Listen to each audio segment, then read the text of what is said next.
Okay. Should we do the Pledge of Allegiance first and then introduce them?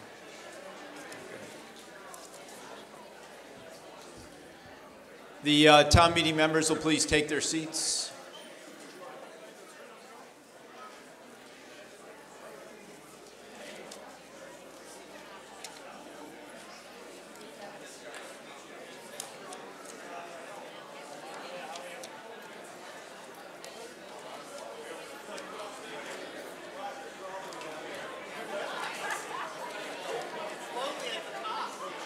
The town meeting will please come to order.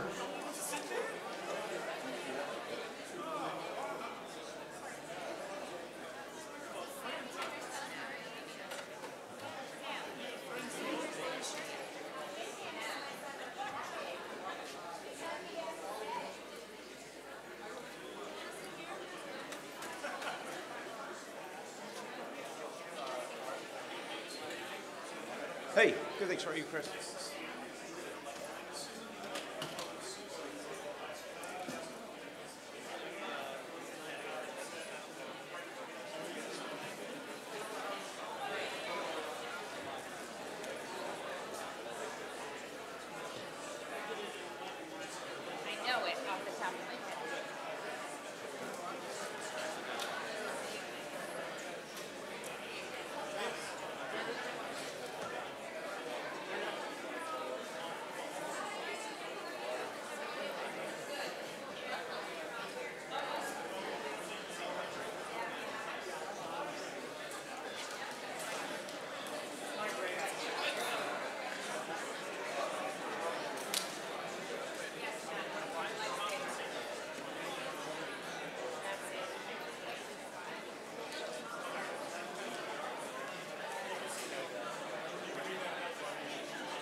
We're going to do the Pledge of Allegiance and then introduce them.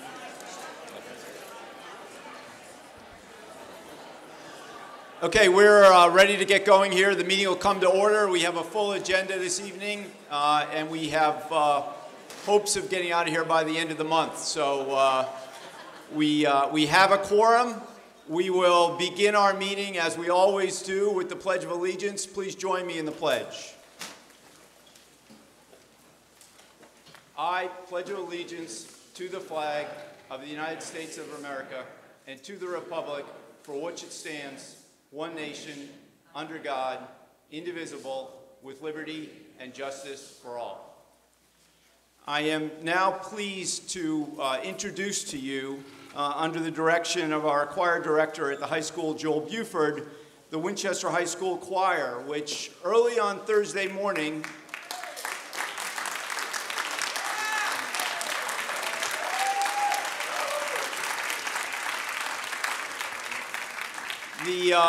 The choir is one of 3 choirs nationally that's been selected through the National Youth Choir Festival to perform this Saturday evening at Carnegie Hall.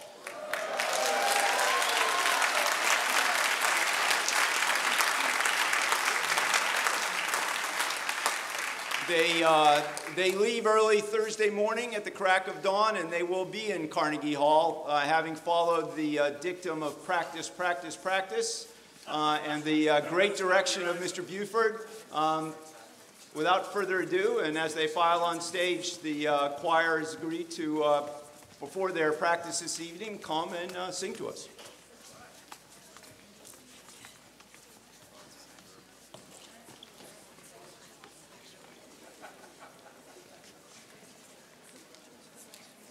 Can we turn this microphone off, please?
There won't be any further argument on the education budget. To thank the choir, Mr. Buford. It was tremendous, and wish them good luck on Thursday night.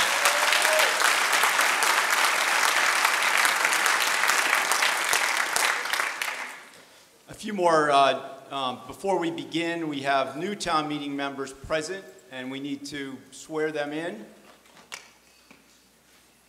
To swear them in, we need the oath on the screen.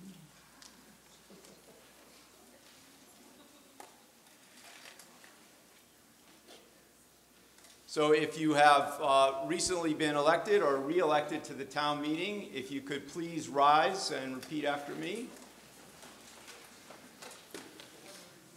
I do solemnly affirm that I will faithfully and impartially discharge and perform all the duties of the office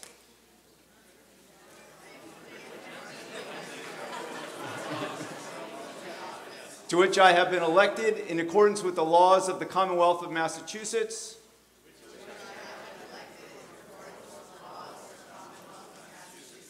and the charter and bylaws of the town of Winchester. Thank you very much.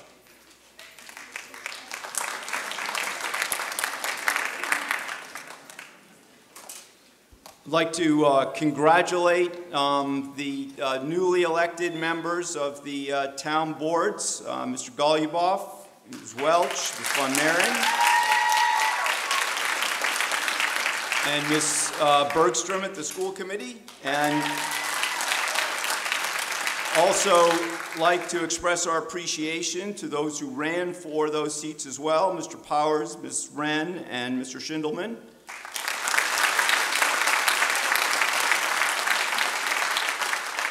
And thank all of you for running for the town meeting. We had a number of competitive seats this year, including a tie in the ever-competitive Precinct 3. So I think it was very encouraging for democracy with a small d in Winchester, and we appreciate everybody coming out for that. There are a few people that we would like to recognize at the outset. First, the chairperson of the EFPBC and our newly recognized Citizen of the Year, Bob Deering. Congratulations, Bob.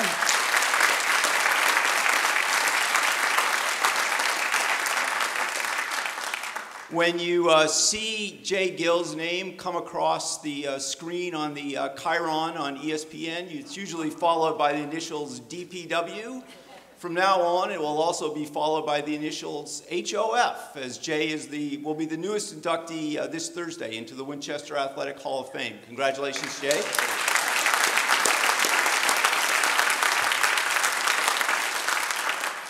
I'm not going to repeat the suggestion that they had to wait for Coach Marshall to die to swear you in, but you know.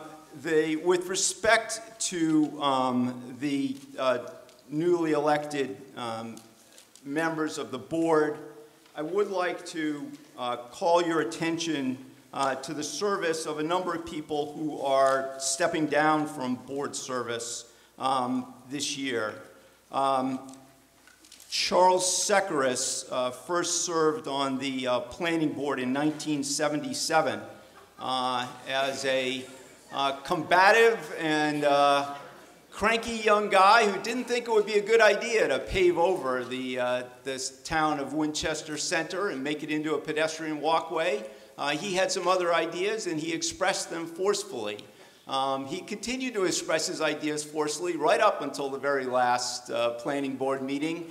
And during that time, Charles, as many of you know, as an architect, led his partners in his practice, both nationally and internationally. And I imagine over the last 35 years that there were many trips, many things that called his attention. But despite that, for the last 35 years, he has been a faithful member of this town meeting, a contributing member to the planning board, and somebody who's made our town a better place to live. And for that, we are very grateful.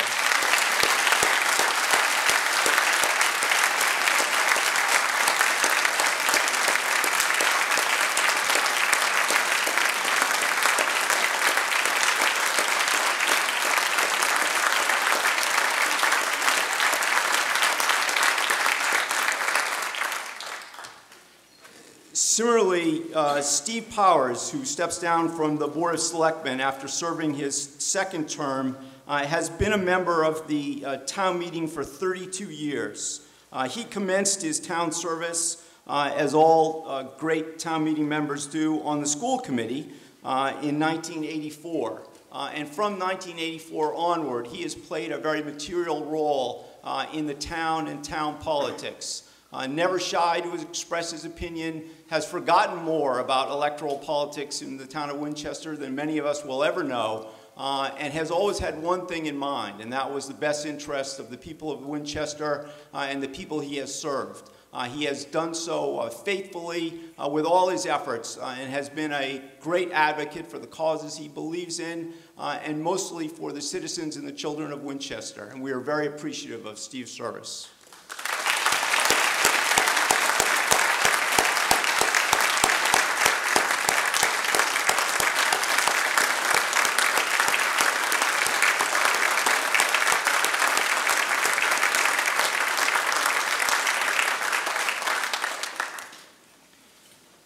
Finally, we, unfortunately, and without his presence, end tonight a period of 49 years of town service. One of the constancies in the town of Winchester has been the presence of a member of the Parkhurst family in this town meeting and in service to the town of Winchester.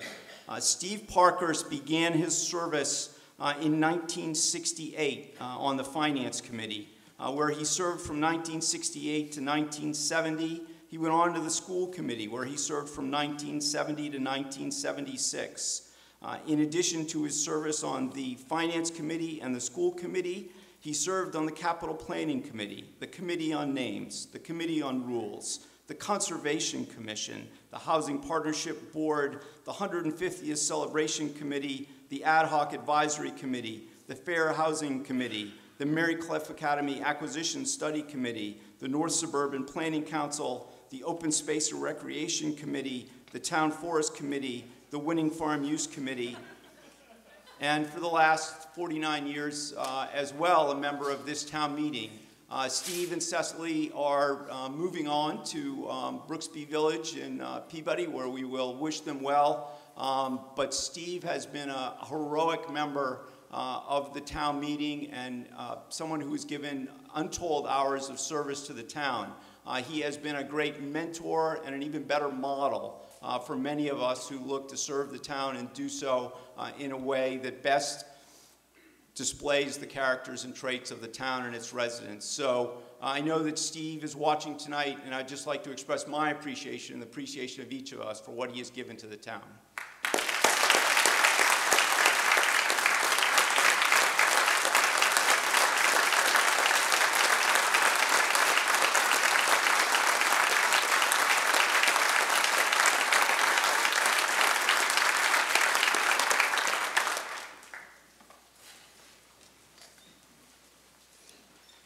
So tonight we start the town meeting as is required by the bylaws. We cannot consider any financial articles that relate to the upcoming fiscal year until the first Monday in May. So tonight we'll move through mostly non-financial articles, which are Articles 1 through 13 with the exception of 12. I am informed that Article 3 will be postponed to a time certain, that being the last order of business on Monday, May 8th, and that Article 4 will be indefinitely postponed. The articles are such that we should be able to move through them with some swiftness after the preliminary reports of the town meeting members. We will then reconvene on Monday, May 1st, to start our consideration of the budget.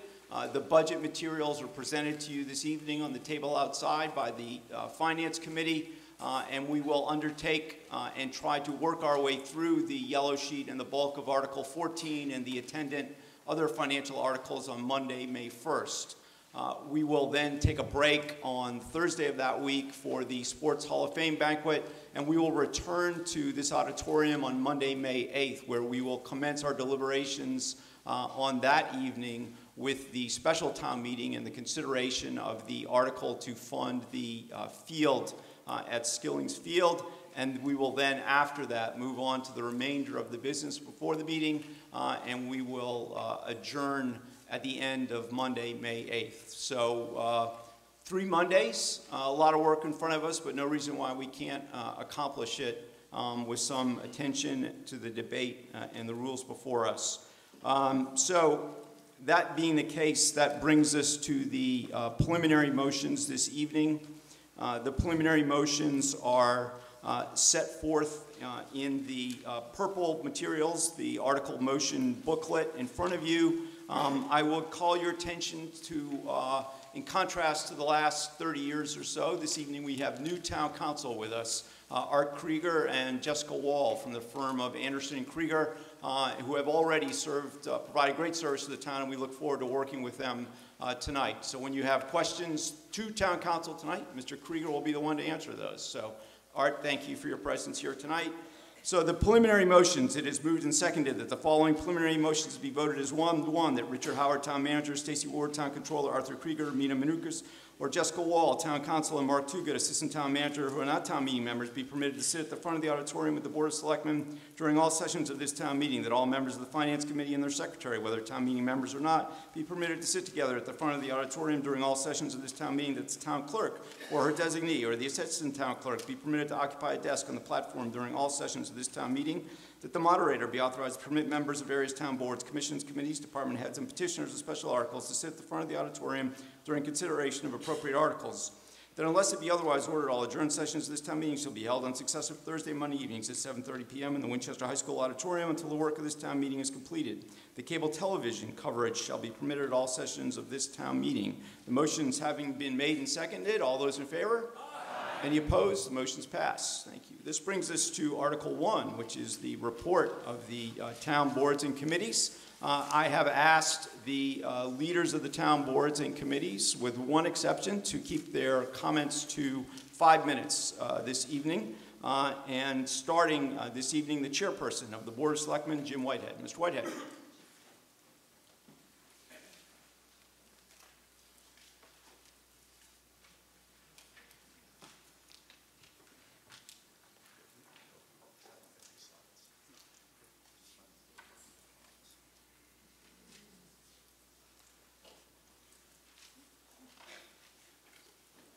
Moderator, ladies and gentlemen, as we approach the end of fiscal year 2017,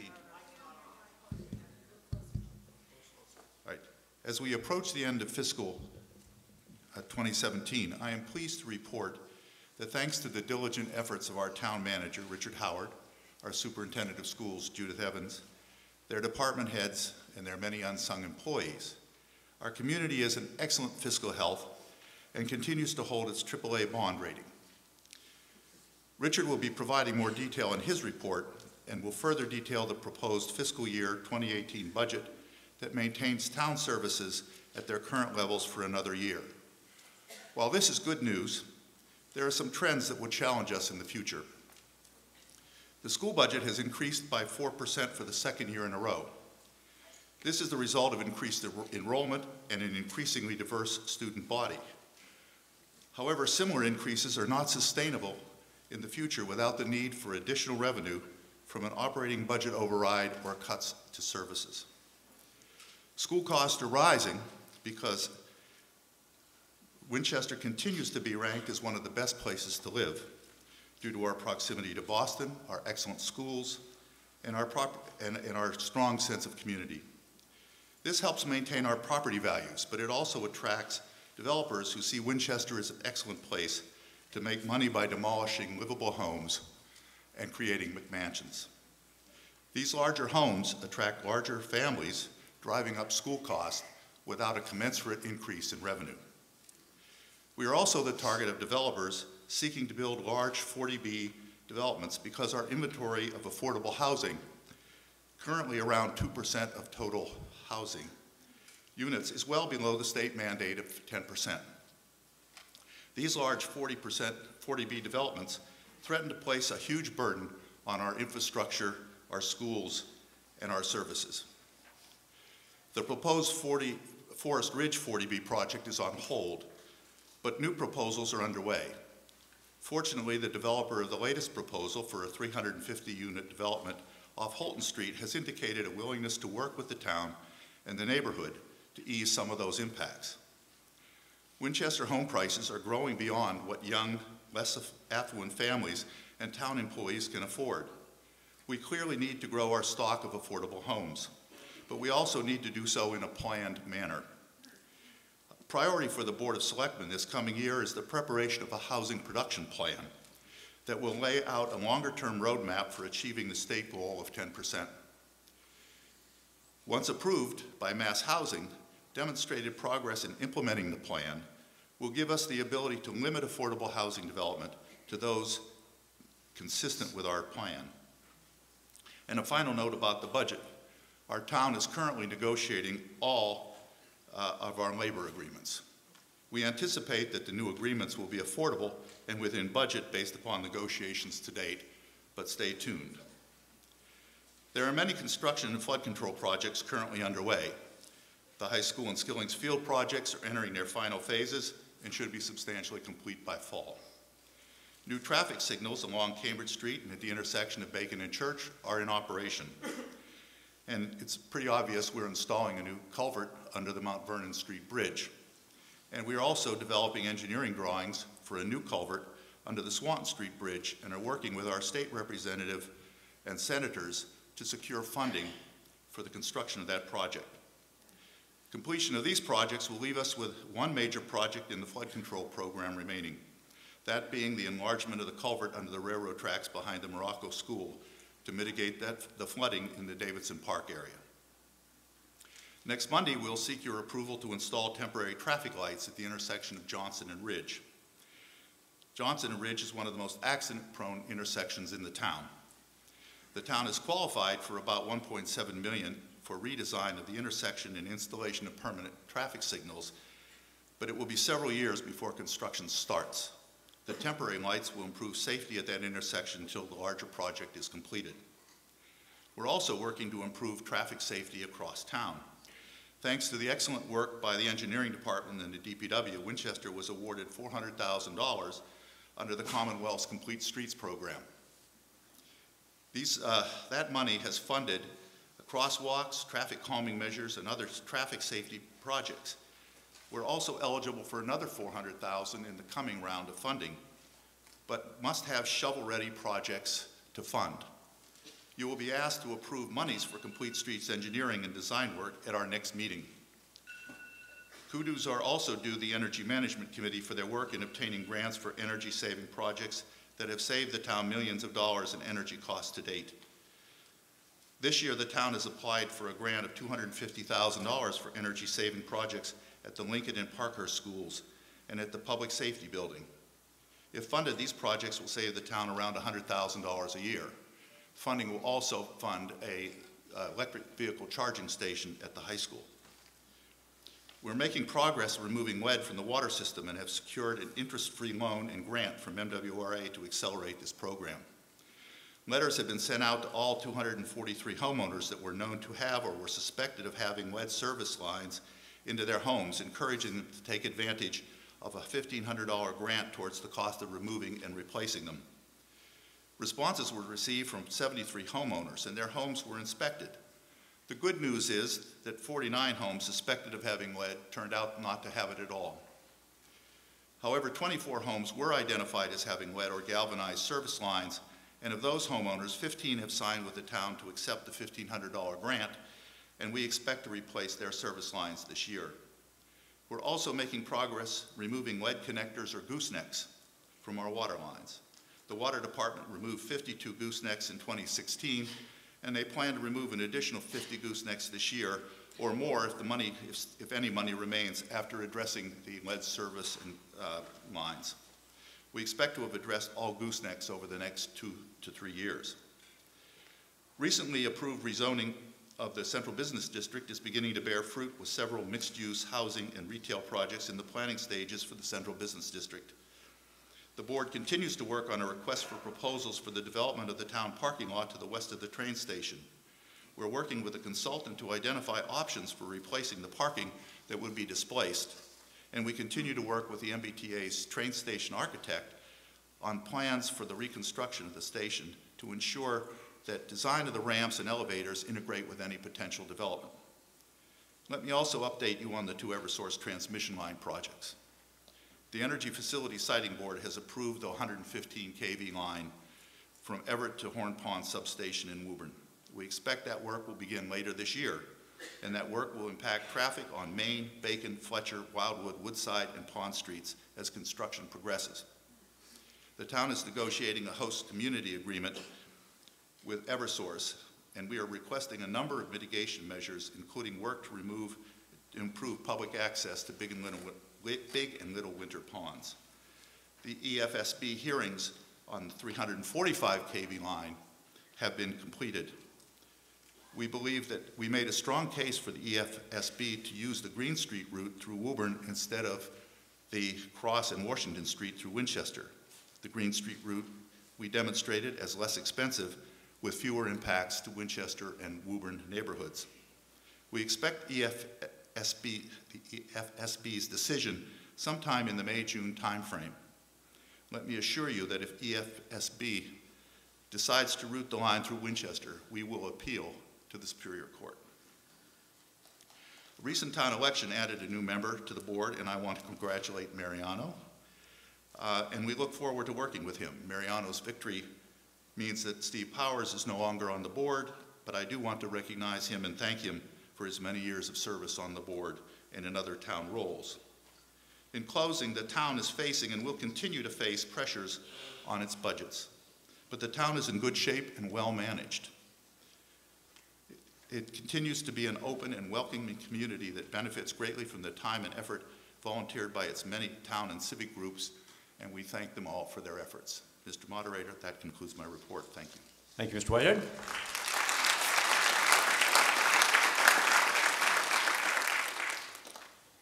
We'll next hear from the school committee and its chairperson, Susan Verdicchio. Ms. Verdicchio. Jim was only 4 minutes over, so it's an achievable standard for you. And no slides, wise man. Let's see.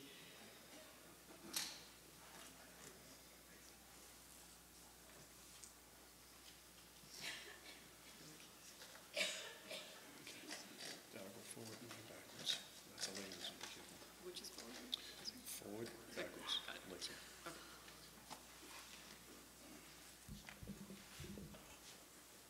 So good evening. Thank you, Mr. Moderator. Good evening, members of the Finance Committee, Town Manager Howard, the Board of Selectmen, my fellow town meeting members. I'm Susan Verdicchio, Chair of the School Committee, and this report is to give you just a snapshot of the many good things going on at the Winchester Public Schools as we finish up the last 2 months of the school year, plan for next year, and the years beyond. The mission of the Winchester Public Schools is to provide all students with an outstanding education in a nurturing yet challenging environment that fosters academic achievement, healthy social and emotional development, enthusiasm for education, and a lifelong love for learning. First, as you may have observed coming in the building, the third and final phase of the Winchester High School renovation is coming along. It's on schedule and on budget for our target occupancy date in September.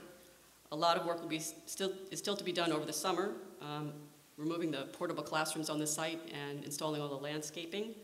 And we're also very happy and pleased that after a collaborative effort among the Educational Facilities Planning and Building Committee, or EFPBC, the Board of Selectmen, Energy Management Committee, Town Manager, and DPW, we now have a highly qualified and experienced facilities manager on board named Chris Conway. I met him earlier this evening.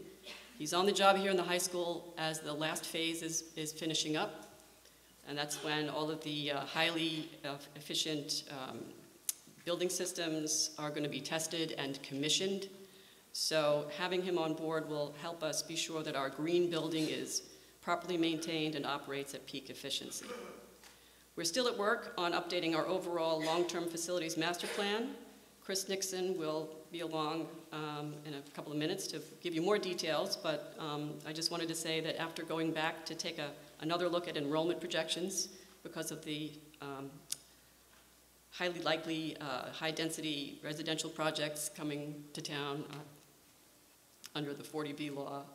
We've now focused in on the existing need for space at McCall and planning for major renovation or replacement of both Morocco and Lynch schools. We're also reevaluating the best location for the central office administration, which is right now at Parkhurst, but Parkhurst is a 15-classroom school building and really not a good fit for a long-term home for the administrative offices. You'll hear more about our budget proposal in the next session. I just want to give you a little context. We do expect some enrollment growth next year, mainly at the secondary level, with between 85 and 90 additional students at the high school. Another budget driver is always meeting the needs of our special education students and trying to keep them in the district with their peers.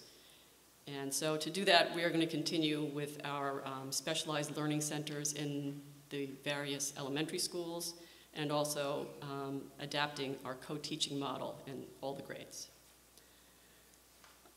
To put next year's enrollment in perspective, this shows a 10-year comparison. You can see at the bottom that the district's enrollment reached 4,000 in 2008 and has continued in a steady upward pace. This is another sort of high-level slide about our budget. It's its funding sources and uses.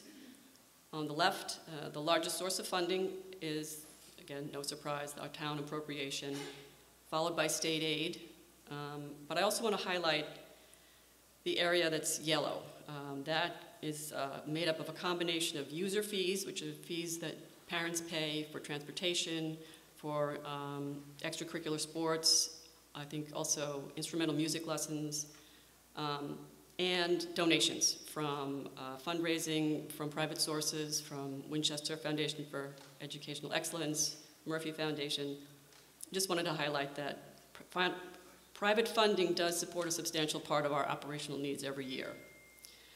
The other chart shows the uses, and you'll notice that the orange and blue areas, those are the largest uses, and that's salaries for our administrators and our teachers. And the brown area is employee benefits. So we spend the bulk of our money on our people. Instead of running through a list of all our goals for the year, I wanted to focus in on the one that has become the primary goal for us for now, and that is to be sure we're taking care of the nurturing environment, healthy social and emotional development, and lifelong love for learning elements in our mission. One of the things we're doing is looking at integrating emotional health and an understanding of intrinsic motivation, real motivation, not motivation like fear and competition, at all levels. And one of the main ways we're doing that now is through a variety of professional development experiences for educators and conversations in all the buildings.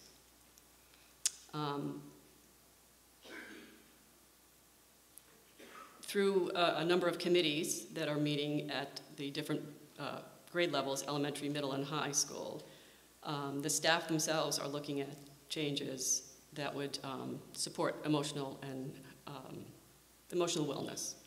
One of the things we're looking at is maybe how to restructure the schedule during the school day, or also we're looking at potentially later starting time for the middle and high school, maybe different approaches in our homework practices, but all, dedicated to preventing stress, increasing student autonomy, protecting the mental health of educators and students, just basically ratcheting down the pressure. Expanding on that effort, this spring we've embarked on a strategic visioning process, which will be a series of aspirational community conversations around the question, how do we define success? Should we maybe redefine success? So you won't be hearing a list of the highly selective colleges that all our graduating seniors got into from me tonight, although I will give you one stat that I got from the guidance office. Our graduating class filed over 2,800 college applications, which works out to roughly 10 applications per student. Even if they only get into half of those, they can go to college 5 times? I don't know. They're in good shape. They'll be fine. So we're trying to shift the conversation away from that kind of evaluation, that kind of, where you go is not who you'll be. So we invite you to join us on this project. Instead of asking how many students got into MIT and Harvard, we'd like to ask you to entertain questions like, what kind of learner and community member do you hope each Winchester student will become? And what are the experiences and lessons that the schools teach or impart, academic and non-academic, that will help them reach those aspirations? So please join us as we craft a shared vision for the next 5 to 8 years in the Winchester schools. Your next opportunity will be a community visioning conversation coming up this Thursday at McCall. There are ways to participate online with a sort of an online survey. We're looking for your insights and your experiences and your vision while we try to move forward. So I hope you'll join us in this strategic visioning journey. There's information out on the table in the lobby. Thank you. Thank you.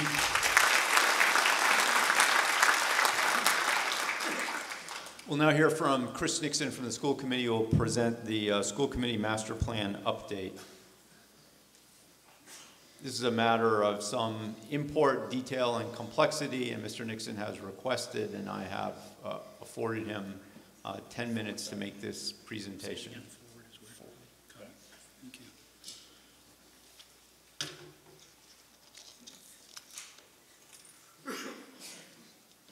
Thank you, Mr. Moderator. 6 months of work, 10 minutes to talk about it. Here we go. A quick revisit for those who are new to town meeting. A master plan is a vision for the support, expansion, consolidation, or transformation of our district facilities that provides flexibility to accommodate changes in enrollment, educational goals, and programming. A master plan does many things. It aligns with the district's educational programming and planning, and plans for growth and the best use of our facilities and properties with preliminary cost, phasing, and schedule options. But a master plan does not, and I underscore this tonight, include the detailed design of new buildings or additions, nor the specific financial plan for implementation. So what's the value of a current master plan? It's good practice for institutions to update their master plans every decade. A plan more than 10 years old loses its relevance to today's institutional needs and program. Development of the last master plan began a decade ago, and since its approval, many of the recommendations have either been completed or are underway. While smaller scale projects at Morocco and Lynch have addressed some of those buildings' most pressing needs, recommendations for wholesale renovation and addition at these schools remain unfulfilled, and our continued enrollment growth has once again put great pressure on the instructional spaces here.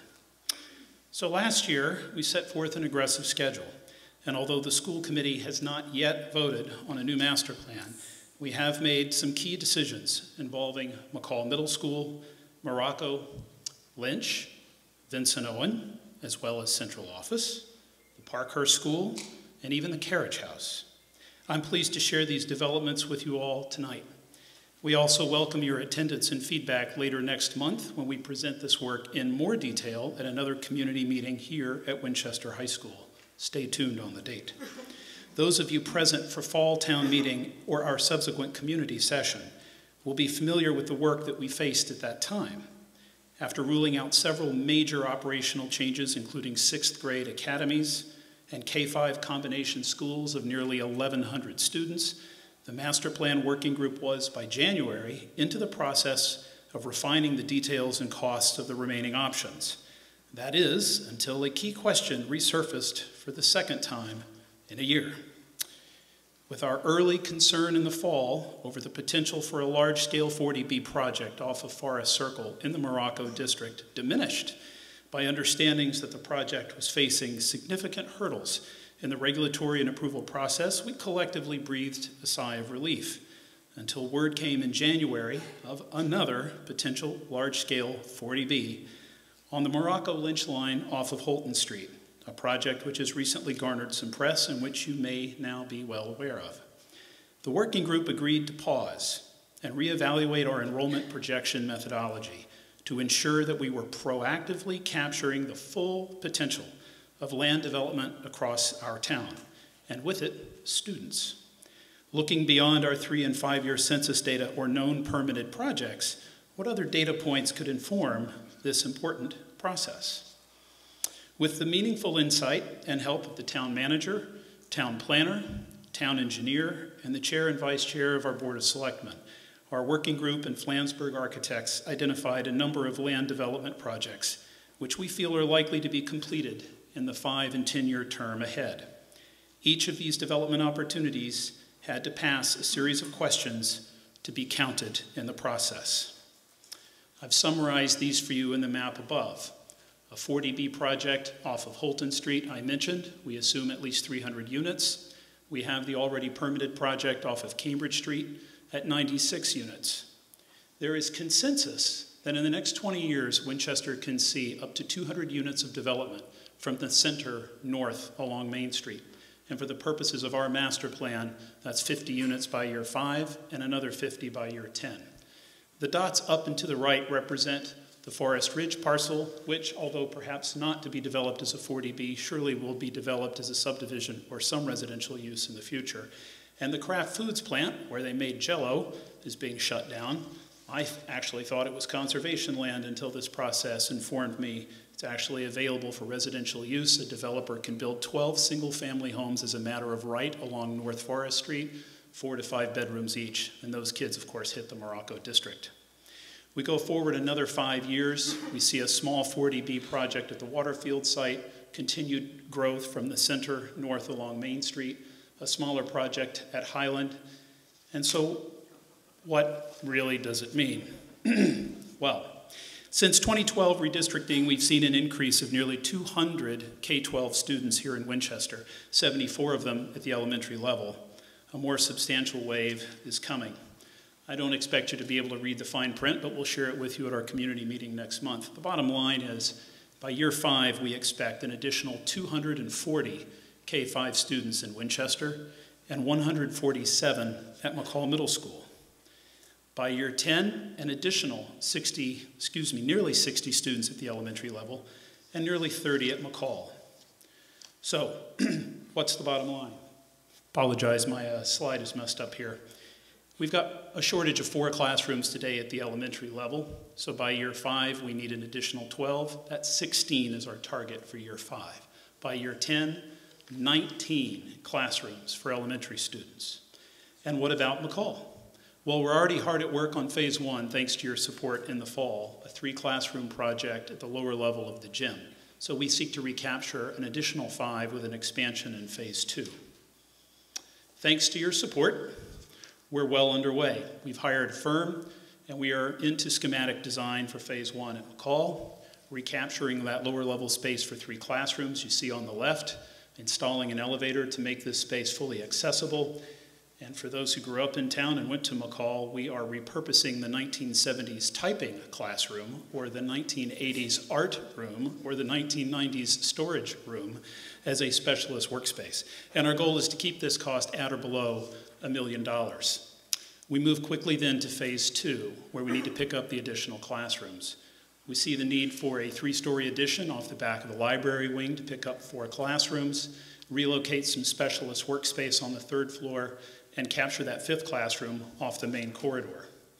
Believe it or not, we are at or exceeding our occupancy limits at the cafeteria today as prescribed by the Life Safety Code. That's a no-no. This enrollment growth means any number of support spaces need to be addressed. Phase 2 will include the expansion of the cafeteria, as well as we're going to grab some low-hanging fruit. The bottom of the E-wing, which was built in 2008, includes a large, otherwise inaccessible storage space, which the athletic director has made a compelling case we need to convert to additional team rooms and bathrooms to support the growing field sports that we see at Knowlton Stadium and Manchester Field. This is a larger project, of course. We estimate the cost for Phase 2 at between $4.9 and $6.4 million. Elementary schools. Well, we studied many options in the fall that we've already discussed, and we ruled them out.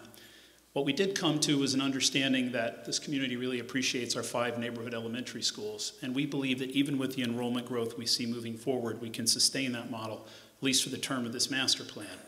Therefore, we seek and have prioritized an expanded new or renovated Lynch Elementary School to accommodate 540 students plus a preschool, and expanded or new Morocco at a similar scale. We seek to exercise the build-out option at Vincent Owen, and many of you may scratch your head, but I'll get to that in a moment. And then really, at the end of the horizon of this master plan, we don't expect it would be accomplished, but we feel it's important to put a marker, if you will, that there's an opportunity at Ambrose, perhaps in the next 15 or 20 years, to bring that building up to a similar scale. Very quickly at Lynch, seeking to accommodate 540 students, several options are being developed, including one that seeks to build a new school while keeping the existing in place so that we use it as swing space. It's one of several options we're looking at. The gross project cost at this time we estimate between $48 and $55 million. However, the school committee, with the, appreciated very much the support of the Board of Selectmen earlier this month, voted to submit statements of interest to the Massachusetts School Building Authority, first for the Lynch Elementary School and second for Morocco. With some informed assumptions about reimbursement rates, you see the net cost for a new Lynch could fall between $28 and $36 million. Morocco's a smaller program, no preschool, similar sized K-5 enrollment, however, and a net cost of $26 to $30. I feel I should just quickly note this isn't just about kids in space. I brought tonight a huge binder. It's something I think Helen Filio frequently brings with her when she speaks to you about capital planning. I enjoy serving with the capital planning committee. My binder's about this thick. Every summer we evaluate the many needs that come from our town departments and department heads, but these requests are really only the most urgent. What I can share with you is that having just gone through the process this year, the top requests through the Capital Planning Committee for Lynch, if escalated out over 6 to 8 years, could reach $8 million, and at Morocco, over $5 million. However, these are only the top priorities. Remember, Lynch is a junior high school built in 1960, and Morocco was an open plan elementary school designed in 1965. So these buildings have other replacement and renewal needs, which all in exceed $25 million, which makes that comparison to our net cost with MSBA interesting. Lastly, I'll speak about Vincent Owen. VO was actually designed on the 3rd floor for a future expansion. The structure is there, the bathrooms are in place, the egress is in place, and the building systems are there to permit an additional 4 or 5 classrooms, and yes, space for mechanical cooling for air conditioning should it be necessary. At Ambrose, eventually the modulars will outlive their useful life. We envision a 3-story addition, 2 classrooms per floor, which could also bring the Ambrose School up to a similar scale of enrollment. My last program component tonight is central office. Many of you know central office has been located at Parkhurst School since 2012's redistricting, and this has never been a long-term plan. The Parkhurst School is a valuable asset to Winchester. It's valuable as swing space. It's valuable if we were to rent it to a private school, a preschool, or what have you. So it was always a short or medium-term option. This master plan process, we asked ourselves, what about central office? Can we find a permanent home? We did evaluate incorporating the program into new build scenarios at Lynch and Morocco, and you see the costs associated with that. But we also went back to the carriage house option. The carriage house is a school property on the Ambrose campus between the school and the Sanborn house. And while there is some slight premium in moving into a restored carriage house, it comes, we think, with some real pros, including potential for some state or federal renovation and restoration grants. And I should also add, our finance director, John Denizio, calculated a 20-year rental scenario, which also comes in very similar. And again, we can discuss this more next month.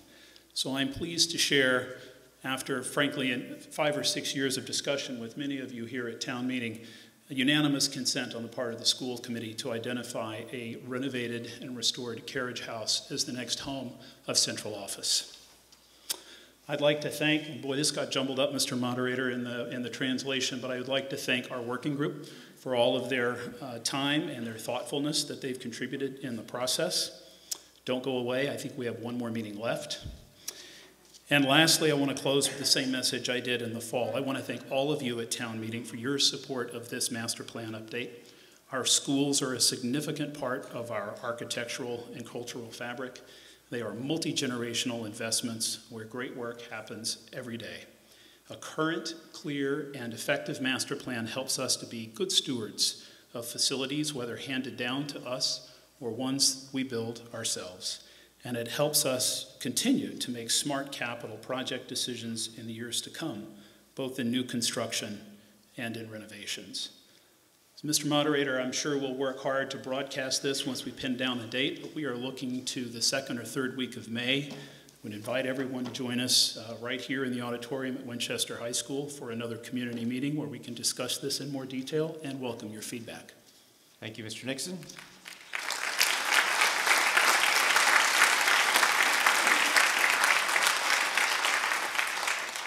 At this rate, we'll still be here in the second and third week of May. Mr. Michelson, the chairperson of the Finance Committee.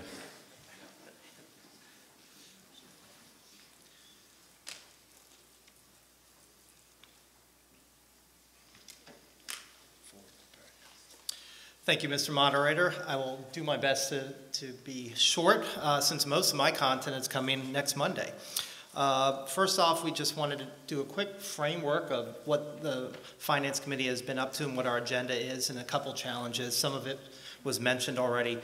And I do want to thank all the heads of the department, especially the town manager, assistant town manager and their staff, the town comptroller and her staff, and the Board of Selectmen for helping us through this process, as well as all the departments, the school committee, and the superintendent's department, and all the municipality departments in working through this. From a FinCom budget framework, there's a couple things that we stick to. The first one is adhering to the Board of Selectmen, the operating reserve policy. For recurring revenues, must fund recurring expenditures, and obviously we need a balanced budget. We still work every day on maintaining that 6 to 10% as operating reserves, and this is really important, especially as we go to vote next week for a lot of warrant articles that have a good amount of money that's going to come out of the general fund and free cash. But we work hard on maintaining the operating reserves. We look really hard at then paying for the current level of service, funding level services before at all the departments, and then really the benefits from pensions to OPEB to health insurance and unemployment and Medicare, and then roughly making sure this fund level services falls within the Prop 2.5. The OPEB has always been a challenge, as we've mentioned every year, and we continue to work on, and this year we are funding it along with town manager, but it's greatly underfunded, and that's always a challenge for the town. So some additional challenges, as Mr. Whitehead mentioned, upcoming contract negotiations is a big part of town now. That's going to be a impact on the expenses for the budget. Salaries are obviously the main driver of every budget, and there's additional staff requests in a lot of the budgets, as you'll see this year. A lot of them are needed. And then OPEB as well from an annual required contribution. We're not fully funded, but we keep adding to it every year. Capital is currently not, we don't have enough available funding between the capital stabilization and the building stabilization fund. As Mr. Nixon just pointed out, we have a lot of things that we want to do in town from the school buildings, and the capital committee has worked really hard on finding what we can afford this year. But this is a huge issue from the town standpoint, and we'll have to work going forward. And of course, keeping our AAA bond rating is very important for us as well. That allows us to recover and recoup money when we go for bonds, and also allow us to do a lot of the projects we want to do. From an expense standpoint, in general, we worked really hard this year across all the departments to keep budgets level. General government is actually pretty flat from FY17, even though we had additional adds. We were able to find savings as well.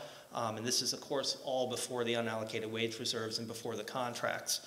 Public safety increased by a percentage. We added staffing in both the police and the fire.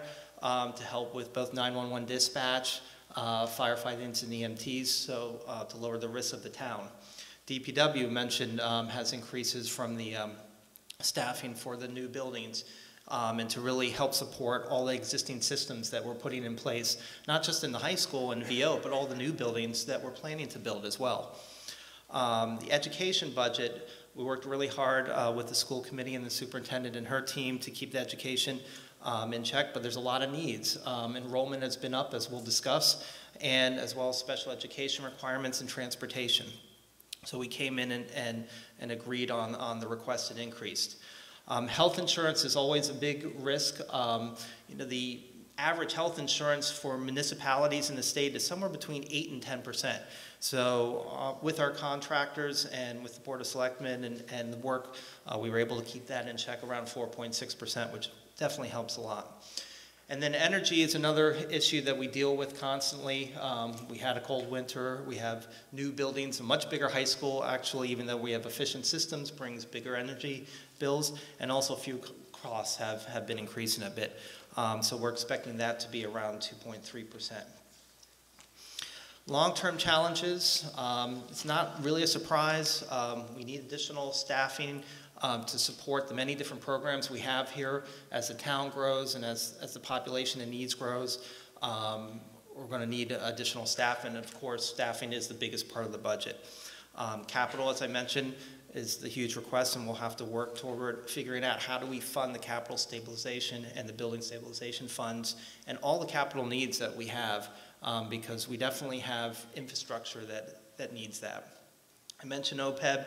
Again, we include a line item to fund that this year for the ARC, the annual required contribution, but we're not anywhere near where we think we need to be long term.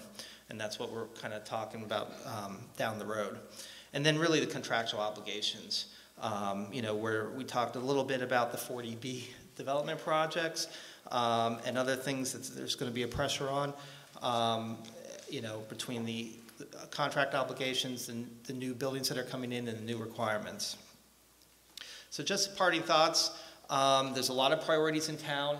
It's a lot of challenge to try to meet every department's priorities and everyone. We think we did a good job, and we once again appreciate the help from the different town departments and the committees out there.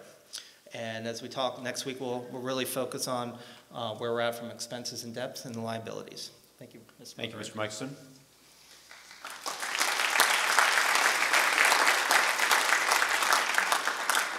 Next here from the Planning Board, it's Chairperson Jackie Welch. Ms. Welch.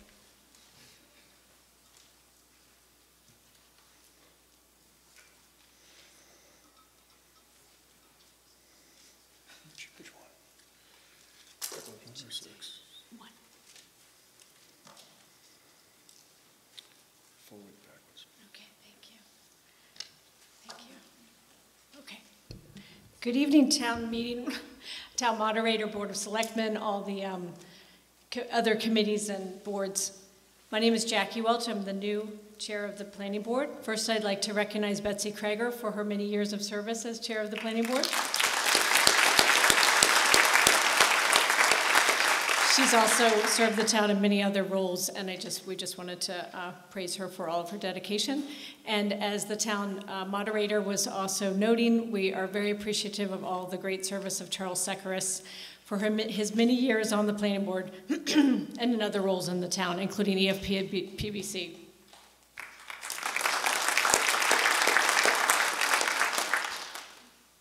if this works. Here we go. The Planning Board's responsibilities include zoning bylaw review updates and regulations, master plan drafting and updates, excuse me, Center Business District special permit granting authority, recommendations on site plan review, other petitions elsewhere in town, subdivision control law review, updates and approvals, and land use planning and review, including proposals under Chapter 40B. This is just a really broad overview. Center Business District Planning Board updates what's been going on for the past year. There's some beautiful photos here. I know you'll recognize them through town. First of all, we drafted and adopted rules and regulations for the Center Business District. We reviewed and approved 19 new housing units in the Center Business District, since the 2015 zoning change, which allowed residential development. These include the development on Elmwood Avenue, which appears on the left side, the lower left, which also will include one affordable housing unit, and also what we call Main Street, which many of you commonly know as the second floor of Brugger's Bagels. In addition, there's we reviewed and approved historic renovation on Park Street, which is behind Winchester Cooperative Bank. It's an absolutely gorgeous building, and the renovation to it looks like it's being done in a really beautiful way. In addition, with respect to the Center Business District, here are some more beautiful photos. We reviewed and approved the outdoor dining area permit for the Waterfield Kitchen and Courtyard. That's the photograph that's in the middle. You might recognize that as what's also called the Locatelli block. And so now, soon there will be outdoor dining, which will be a lovely opportunity for town to partake in.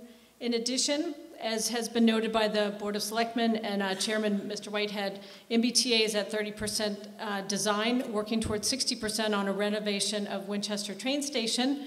And also the Waterfield RFP is on hold currently until further parking analysis, likely mid-May. So these other two photographs that kind of bookend the center photograph illustrate those other two projects. In addition, Winning Farm Development Project, and I'd like to just point out this is not Rightlock Farm, because sometimes people get it confused because they both start with W's, but they're in different locations of town, although both on towards the western side. Winning Farm, as many of you know, is a development project off Thornberry Road. The Planning Board reviewed and approved the preliminary plan in March 2017. Here's some beautiful photographs. Not only a exemplar of one of the triplexes, but also the site plan in general. This particular project involves 29 residential units, 2 of which would be affordable housing units, duplexes and triplexes. The Zoning Board of Appeal, we understand, I believe, is meeting tonight and reviewing this project currently. This also includes comprehensive permit application, as I was just saying, being reviewed and heard by the ZBA tonight. In addition, the Planning Board is involved in review of petitions to the Zoning Board of Appeals. The Planning Board continues review of special permits and site plans and issues reports to the Zoning Board of Appeals with its recommendations.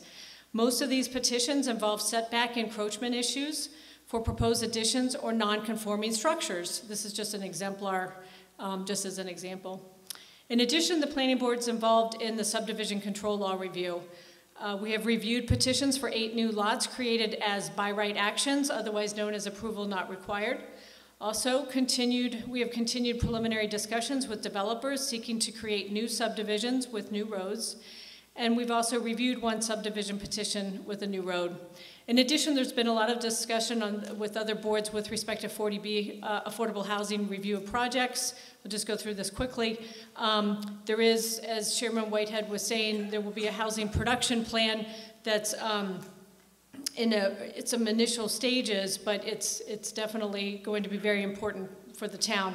It's a collaborative effort with the Board of Selectmen, Housing Partnership Board, Planning Board. In addition, as you all are aware at this point, the Forest Ridge application is currently not under review by Mass Housing. In addition, the Cambridge Street application, you might remember that one, is currently on appeal in Superior Court. There's a possible 40B proposal, as has been discussed already tonight, on Holton Street with roughly around 300 units to be submitted by a developer. With respect to the zoning bylaw review, there's a need for improving clarity of some of the provisions, which is one of the important tasks of the Planning Board. And we're just going to tee up a few subjects that will likely be presented to town meeting in the fall. In the definition, site plan review, and special permit provisions, definitions are needed for the following: neighborhood character, historic resource, and impacts on the environment, because these terms appear in provisions, but they are not defined. In addition, architectural massing criteria is needed in 2-family dwelling definitions, and as well, reference to historical commission and design review committee are needed in site plan review procedural provisions reflecting customary practice. The Planning Board plans to introduce these and other articles at the fall town meeting. In conclusion, the Planning Board continues its work on zoning and land use planning matters. At this town meeting, we'll be introducing Article 6 on curb cuts and Article 7 on the master plan. Thank you so much for your attention.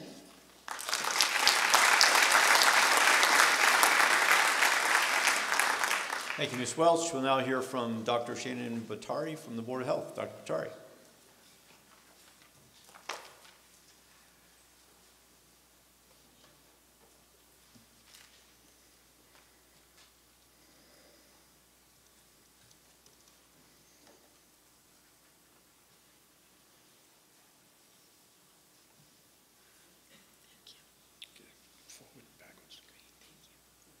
Thank you so much, Mr. Moderator. Thank you, town meeting members. It's a pleasure to be here tonight. I am Shannon Bottari. I'm representing the Board of Health for Winchester. I work very closely with Jennifer Murphy, who's our director. She's wonderful. And Kathy Donahue and Carrie Bartlett. I've been on the Board of Health for about 2 years. So. Our responsibilities are mainly to ensure the safety of the food, the housing for the occupants, the recreational and drinking water, camps for children, domestic animal populations, and residents during public health emergencies. Most of our prevention efforts are vaccination clinics, communicable disease control, regulating the use of tobacco products, and monitoring and educating about alcohol, drugs, substance abuse, and also risky behavior in our youth in Winchester. Most of these responsibilities are mandated by law, but not all of them. So one of the highlights of this year in 2016 has been that we adopted the most current Fda Food Code. It was effective January 1 of this year. It modernizes the retail food program from the 1999 code. We've collaborated with Melrose, Malden, Wakefield, and Medford, and our focus is on proven risk factors for foodborne illness. But with the new code, obviously, comes some new and more inspections. Complex food operations equals more inspections, especially for vulnerable populations such as hospital and also nursing homes in the area. So also this entails more trainings held at the food establishments to ensure compliance. We're especially proud of this year our hazardous waste collection. We've added a fall collection day to continue twice a year. We've collected over 20,000 pounds of hazardous household waste. We've collected approximately 900 pounds of medication for safe disposal from our popular take-back program and from the 24/7 year-round medication disposal kiosk in the police station lobby. So thanks to the Winchester Police Department for the cooperation on that effort as well. Also in the police station lobby, we have the Sharps collection kiosk 24/7. We have collected approximately over 61,000 needles since February of 2015. So we're really proud of that. So obviously very important is our immunization clinics, both school-based and general public.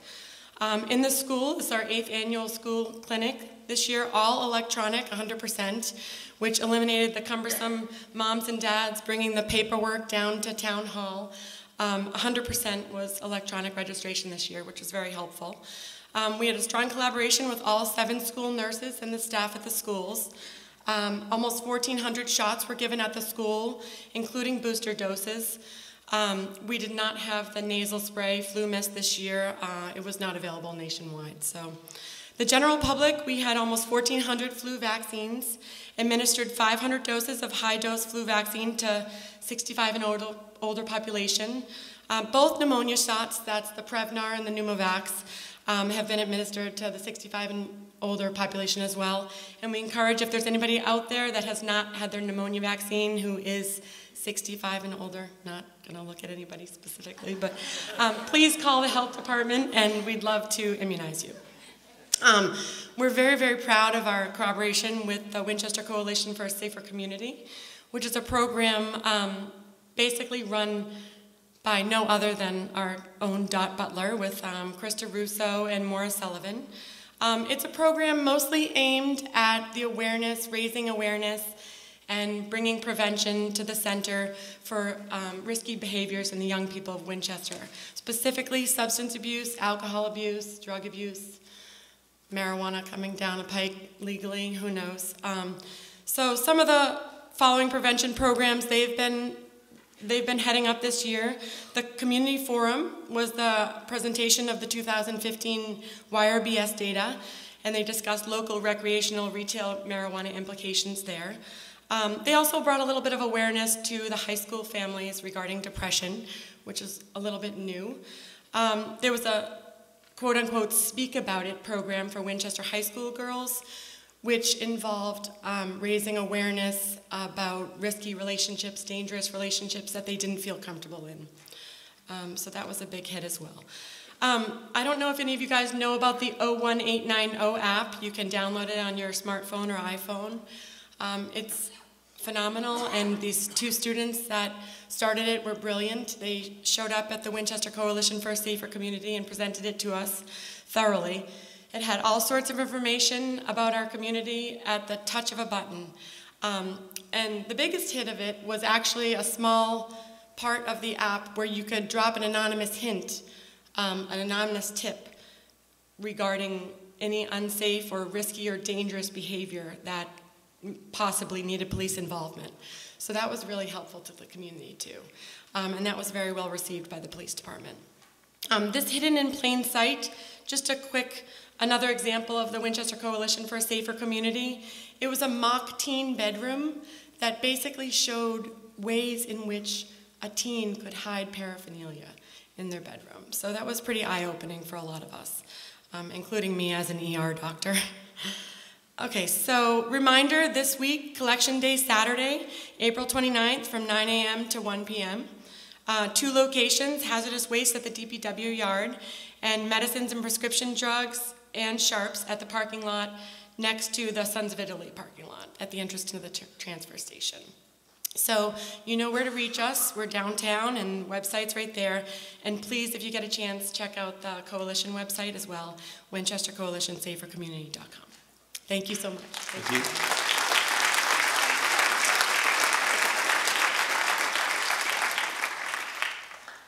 We'll now hear from the town manager, Mr. Howard. Mr. Howard.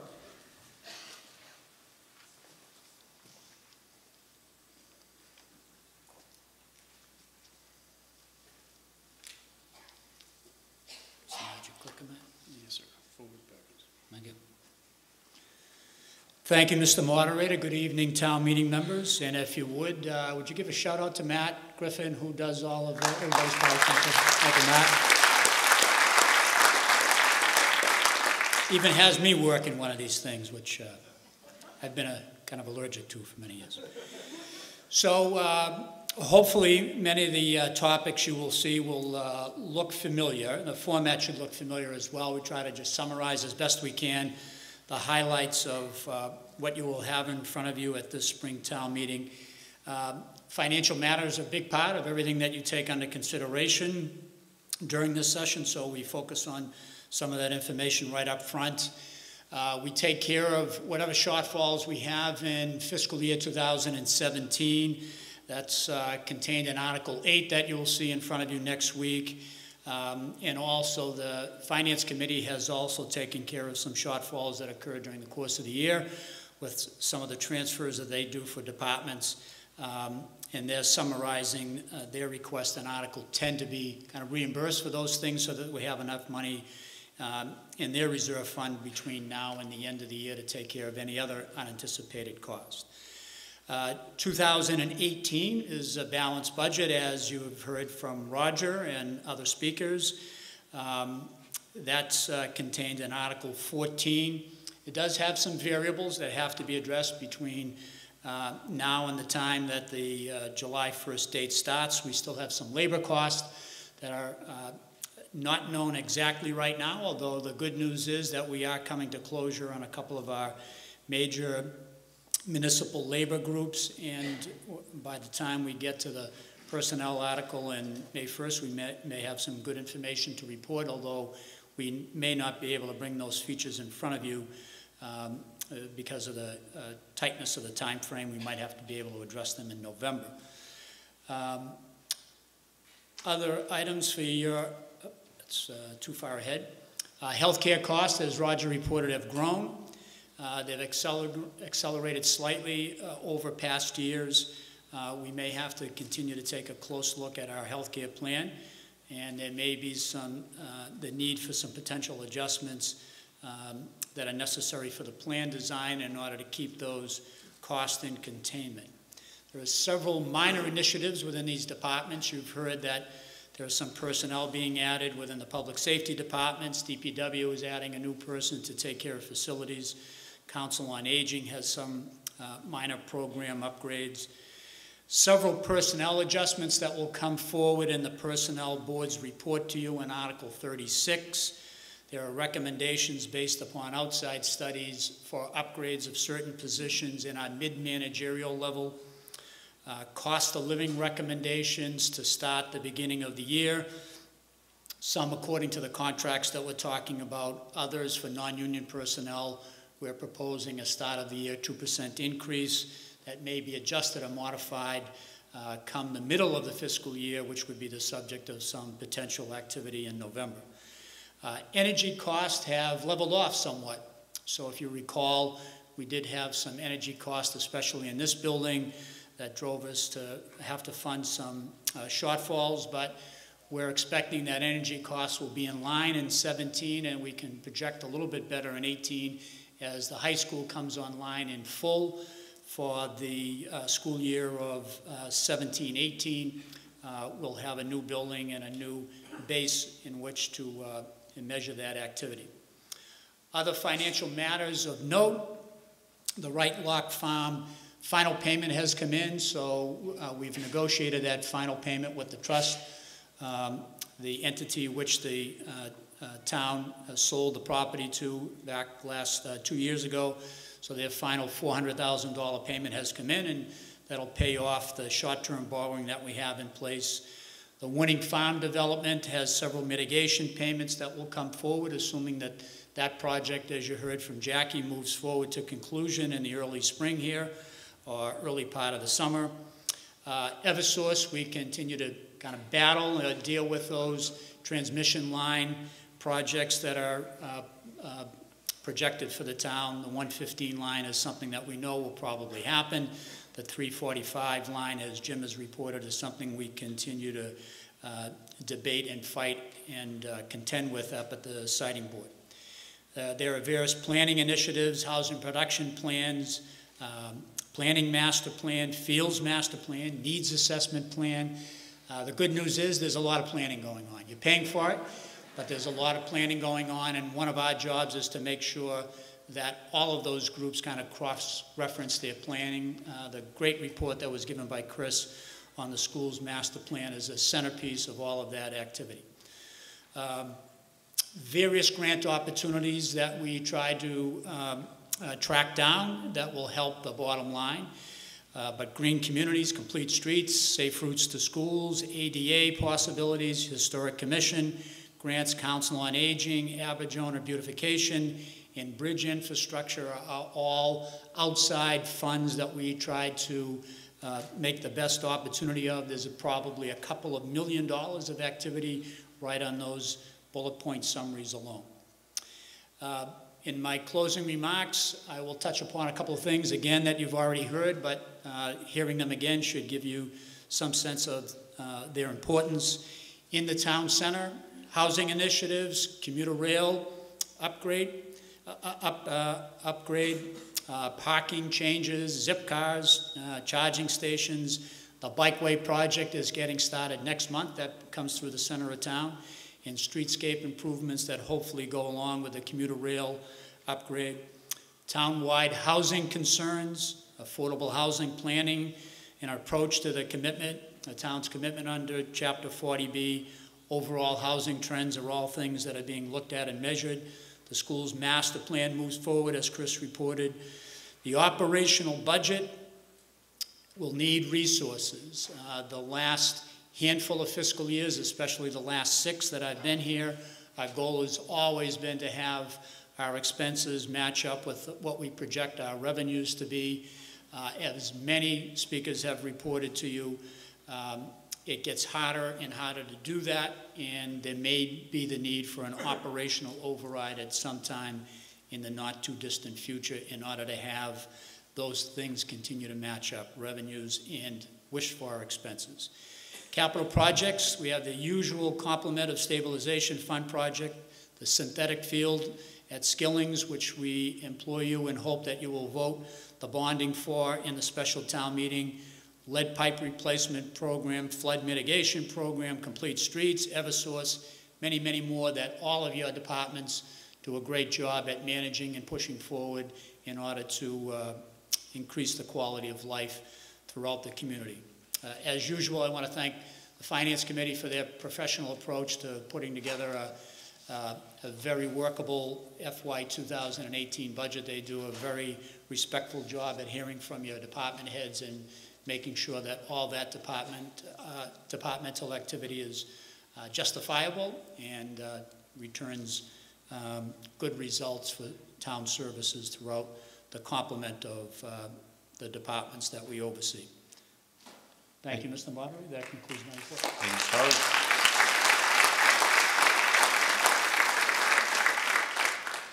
We'll now hear from the Board of Library Trustees, Ms. Murray.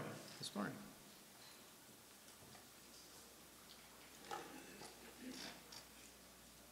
While we're waiting for Ms. Murray, I'll provide the official yet unfair notice that we're formally in extra time, so we're going to strictly enforce the clock. Excellent. Good evening, everybody.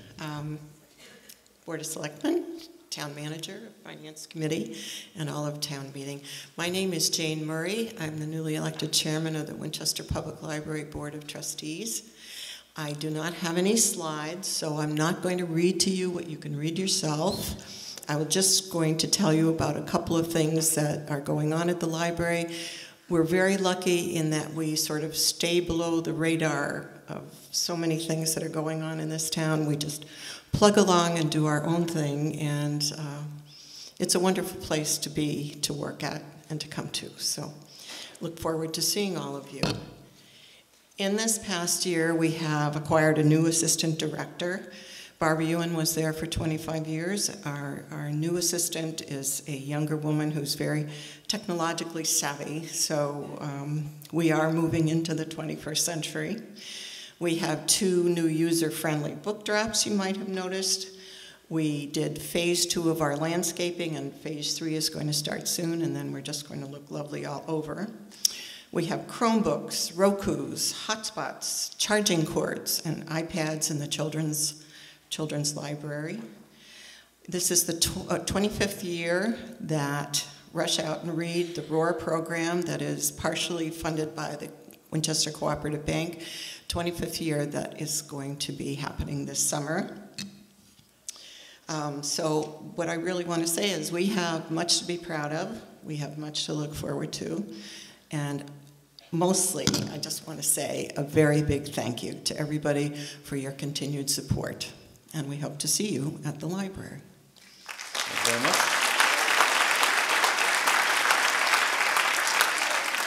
Thank you, Ms. Murray. We'll now hear from the Conservation Commission, Mr. Nims.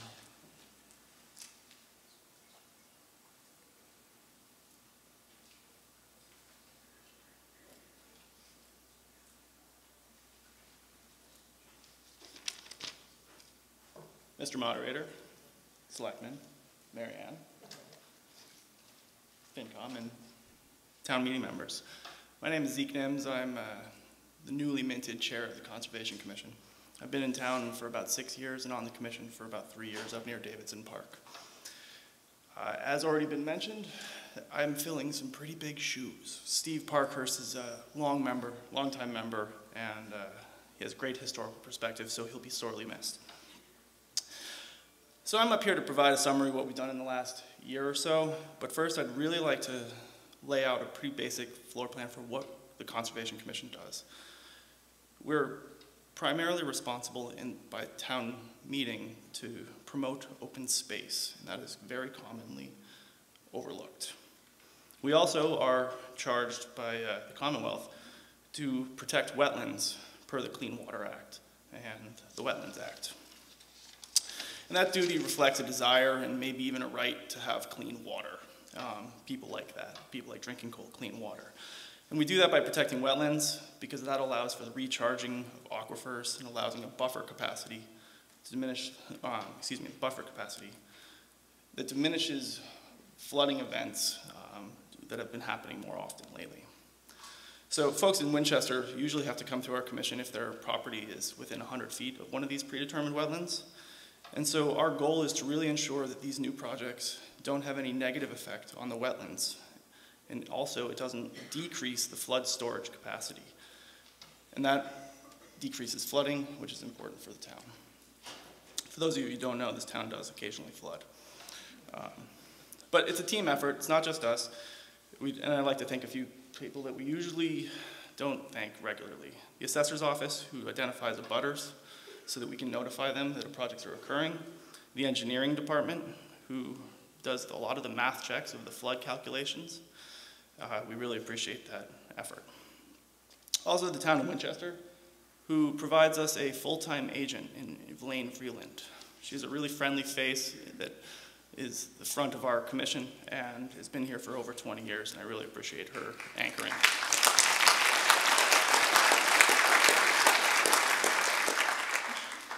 Our commissioners are engineers, scientists, large project planners, but we also have 2 openings. So in your copious spare time, would you like to come on down and help us out? We have 2 openings, and all you have to do is talk to the town manager. In the past year, we've had 22 residential applications go through our department and 2 large developments. We've had 18 municipal or utility projects, which include Eversource, a bike path, a culvert, fish ladder. We can keep going. But I'd like to highlight 3 or 4 very simple description or projects that I'm proud of in our commission. The Right Lock Land Trust, who has taken ownership of the land surrounding the Right Lock Farm, agreed to a conservation restriction, which is a protection of that land in perpetuity from development. And in crafting that document, we were able to also support the Right Lock Farm Conservancy's farm-based educational programs and their long-term goals while also promoting open space. That is at the state right now, and we really appreciate the Right Lock Land Trust efforts.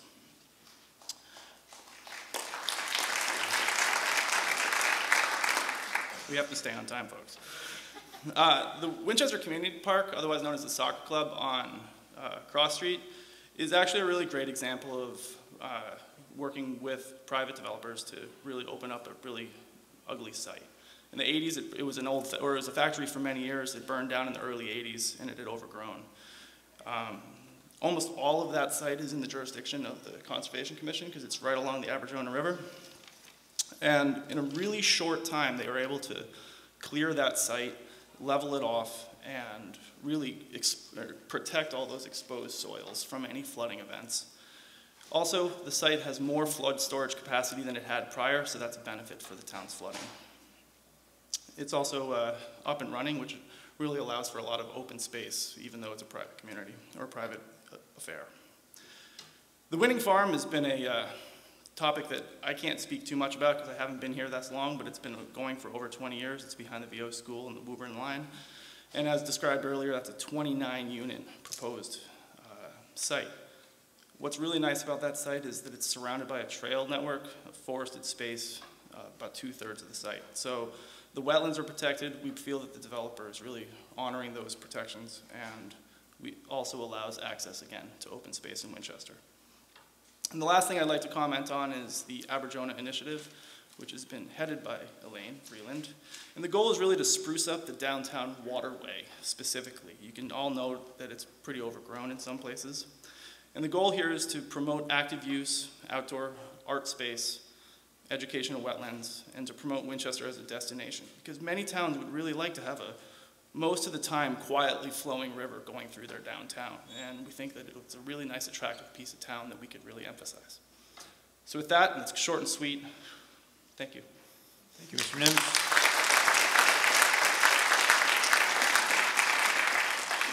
We'll now hear from the Winchester Historical Commission, Mr. Hickey, on behalf of the Historical Commission.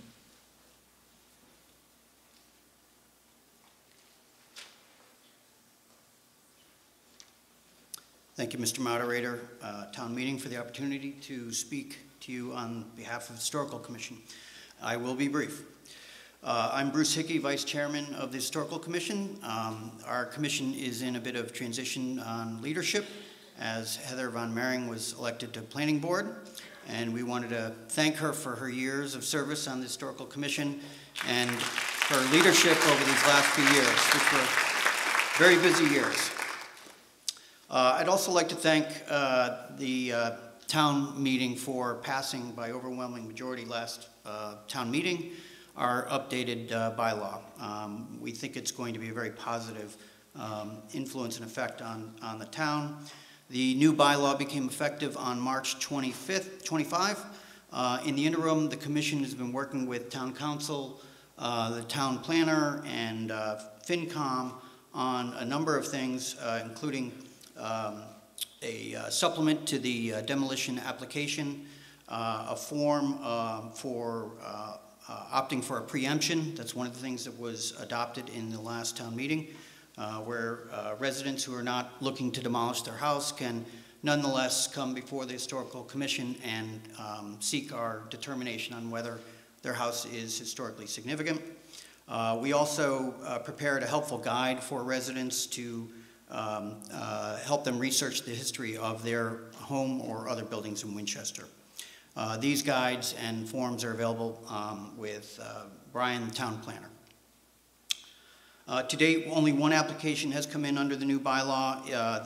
The commission made a determination not to impose a delay, and just today we received our first application for a preemption determination. So we'll be working through that. As a follow-on to the updated bylaw that we passed last town meeting, we had been working to be helpful in terms of setting up accounts. Part of what the town meeting approved the last session was to have the potential for fees in certain applications and circumstances, and those fees will be used to pay for people who come and assist us in reviewing applications. Got a little bit ahead of ourselves, and in speaking with FinCom and Town Council, we're going to postpone those until fall town meeting. So Articles 33 and 34, you'll hear later from Mr. Moderator, will be postponed. And finally, for those interested in some statistics, from 2016, we had 45, the building department received 45 applications for demolition. 11 of those merited hearings by the Historic Commission. Of those 11, the commission imposed a delay with regard to 5 and determined not to impose a delay with regard to the remaining 6. We had some positive news of a couple of the properties who were delayed. One owner decided to complete an addition and rather than demolish it, and another decided to put it back on the market as is and not demolish it. So we were lucky to save a couple houses that are important. And that's it. We're looking forward to another productive year and working with the various boards in the town meeting and preserving our historic resources. Thank you. Thank you, Mr. Hickey. On behalf of the Rangeley Park Heritage District Commission, Ms. Schmidt.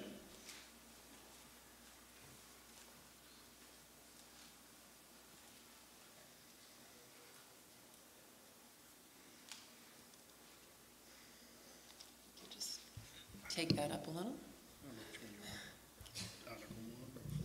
One, please.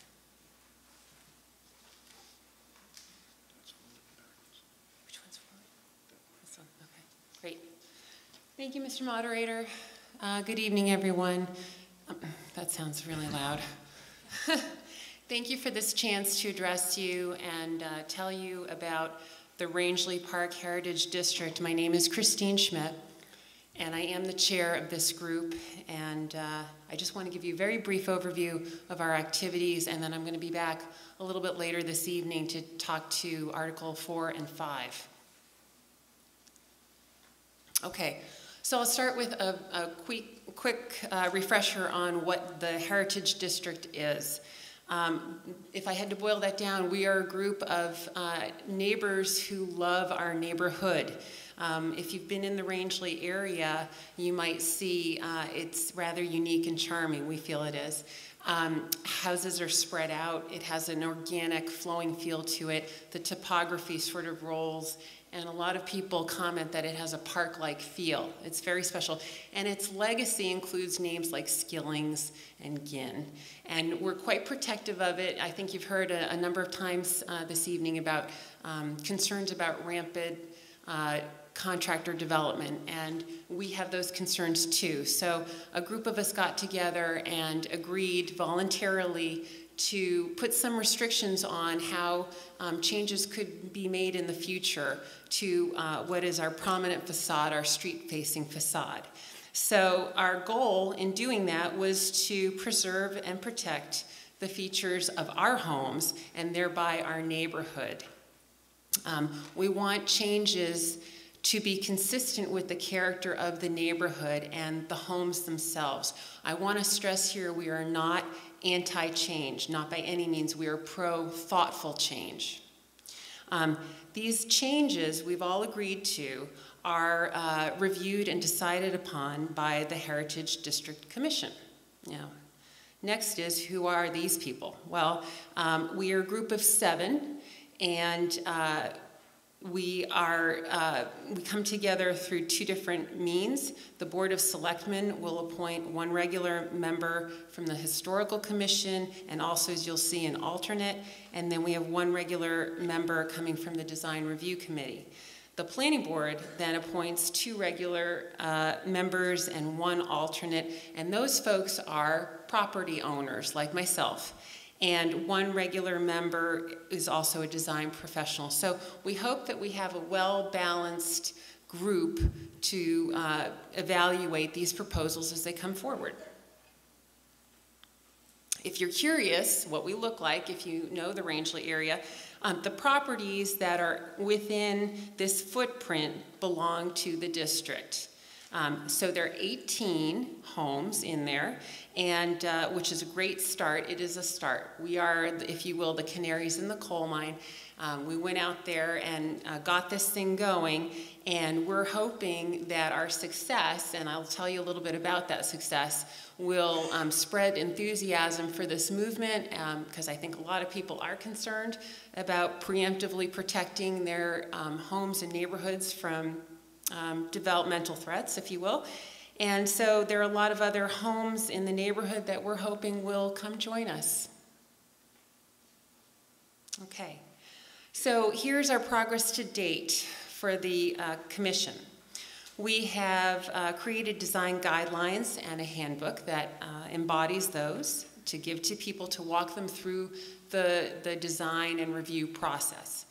Also, it's really worth noting that 2 of the properties within the district, so these are folks that agreed to come on board, were sold to new owners in the last 2 years. And each of these 2 properties sold in less than 1 week. And I want to point that out because a lot of people think, well, if I put my house under restrictions, it's going to be a detriment. It'll be seen as a handicap when it's time to sell. And that hasn't been our experience at all. If anything, it's been a positive. These homes went fast. They went well priced. And the new owners have been enthusiastic about the process as well. In fact, one of them wanted to create an addition to their home. And we went through the process with them of review. It was very speedy. It happened within about a week. They were very well prepared with a good architect who had plans and design in mind. And the new design fits with the existing structure. It looks like it should have always been there. And they're pleased. They think that it was a good comprehensive evaluation. We're pleased as a neighborhood because it looks great. And in fact, they're so enthusiastic they've asked to be part of our commission. Ms. Schmidt, your time has expired. Would you care for an additional 1 minute? I would, please. It's moved and seconded the speaker's time be extended for 1 minute. All those in favor? Thank you. Opposed? All right, I'll chug along. Okay, here's the house. And so you can see the little mudroom on the side. It is in keeping with the character and the feel of the original structure. Okay, conclusion. So again, I would like to stress We're very excited about this initiative, this movement. We're hoping our enthusiasm will be contagious. Please let us know if you have any interest in exploring this for your own neighborhoods. We welcome your inquiries, and I thank you for your time. Thank you.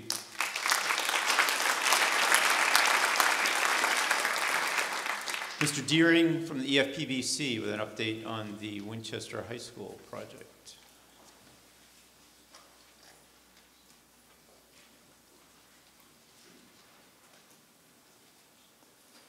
Mr. Deering promises to be brief, which is good because when you become the citizen of the year, you can talk for as long as you want. It's been hard to shut Holly up all these years. So. Thank you, Mr. Moderator. Fellow town meetings, I will be brief. You've heard from previous speakers that the high school is on time. We will open the school on time and run budget. I just want to highlight to you that we have one real challenge in front of us to complete the project, and that's the landscaping. As you can see, the portables occupy most of the space on the high school, and so we can't start doing the landscaping work until the portables out of there, and that doesn't happen until the end of the school. So during the summer, you're going to see a tremendous amount of activity. I think there's like 300 trees that have to be planted on the site. So that's our challenge. Inside the building, and phase 3 is well on its way. We had a very good winter. You can see all the facade with the brickwork. That's almost complete right now. So the biggest thing is to get the portables out of there and get all the landscaping done so that the 1st of September, we have a real beautiful high school. Thank you.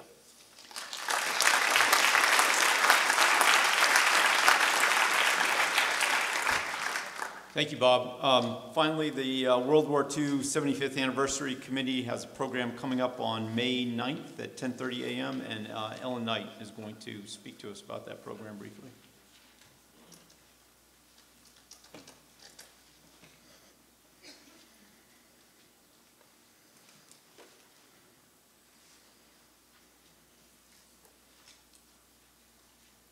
Am I just sitting in place? I thought you were speaking.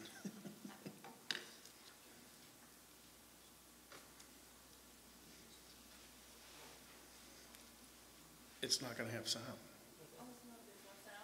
No, it's not. Does it? It's not going to have sound. Okay, so that, Ellen, May 9th is the program, 10:30 a.m. There's a handout on the table. Please look at it, and if you want to come back with the sound before May 9th, you're more than welcome. Okay. WinCam had prepared a trailer for you. Last year, on behalf of the World War II 75th Anniversary Committee, I spoke to you about remembering the 1940s, an intergenerational video history project. And you were to have seen a trailer for a documentary created from last year's interviews by high school seniors Gina Gray. It will be shown in its entirety at the Jenks Center on May 9th at 10:30 a.m. and again at the Winchester Public Library on May 30th at 7 p.m. For a reminder of those times and for the rest of the committee's report, I simply refer you to our handout. Thank you very much.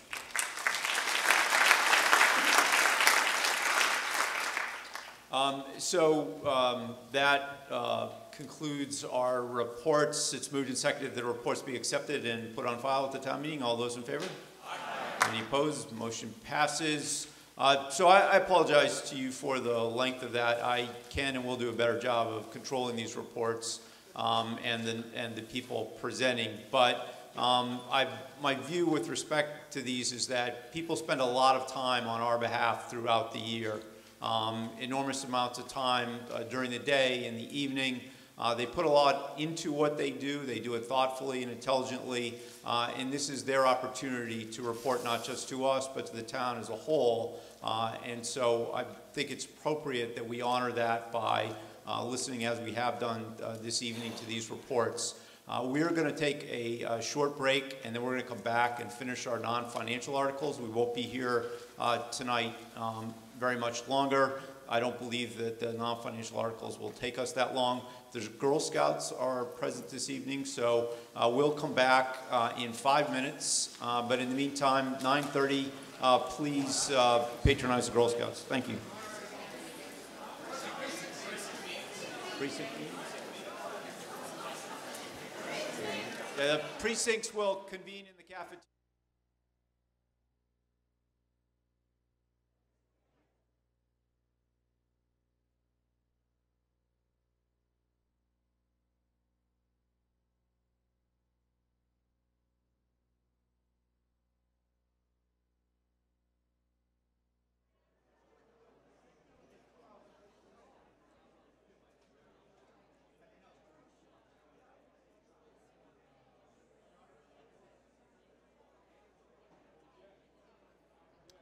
Good evening, everybody. My name is Alan Iden, and you are watching WinCam's live coverage of the Winchester first session of the Winchester Springtown meeting here at the Winchester High School on April 24th.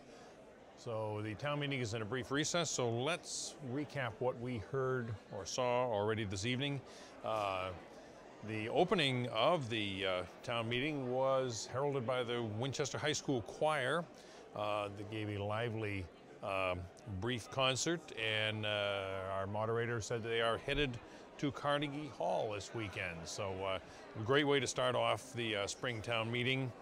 After that, new town meeting members were sworn in, and then several people who have done a lot of contributing to the town were recognized. Bob Deering was recognized as this year's Chamber of Commerce Citizen of the Year and the longtime chair of the Educational Facilities Building and Planning Committee.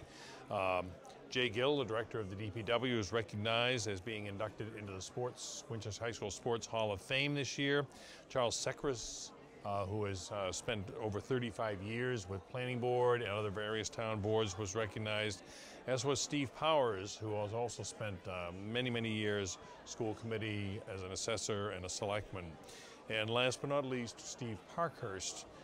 He and his wife are leaving the town after 49 years of service as town meeting members in many different committees, including conservation and planning. All of them recognized with standing ovations by the town meeting members. Then we went on to Article 1, which is always the reports from the various town boards. We heard first from Jim Whitehead, chairman of the Board of Selectmen, who said the town is in excellent financial health. He said the school budget is up 4%, and that increase is unsustainable without additional tax revenue. Challenges, he reflected on the challenges of 40B developments and the need to create a plan for the state to show that the town is working on affordable housing. The town is looking for funding for the rebuild of the Swanton Street Bridge culvert. He talked about the placement of temporary traffic lights at Johnson and Ridge Street, one of the most accident-prone intersections in town, pending permanent lights that will be put there in a few years.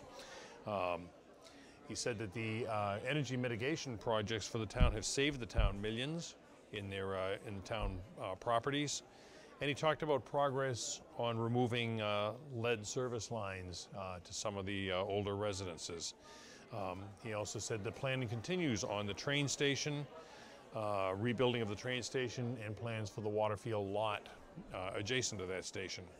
Susan Verdicchio is the chairman of the school committee. She said the goal of the school committee and all the faculty is to promote a lifelong love of learning and support emotional growth of Winchester High School students.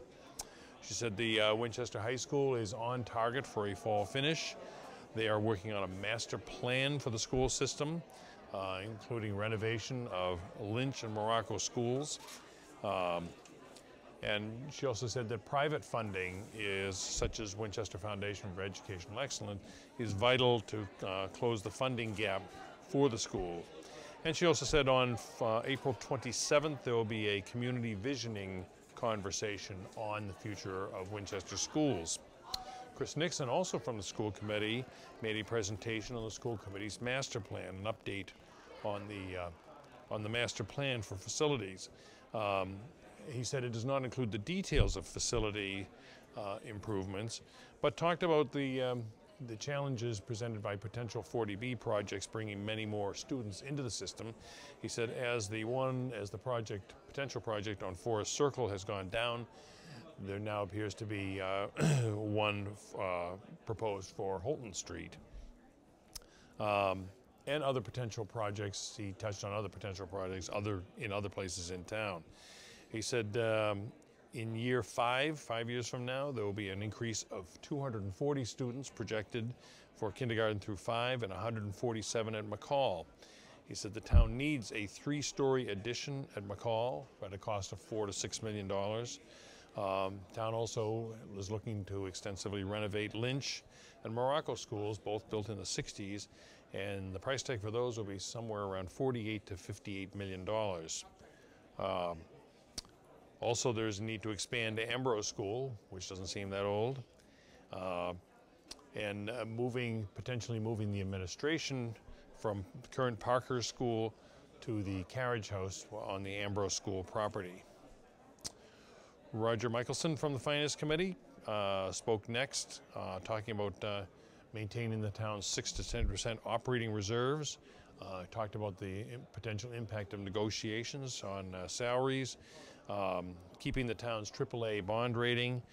He said they're particularly proud of keeping the health insurance increase to 4.6%, where a national average or a state average was somewhere around 9%, and touched on the capital needs of the town that are underfunded.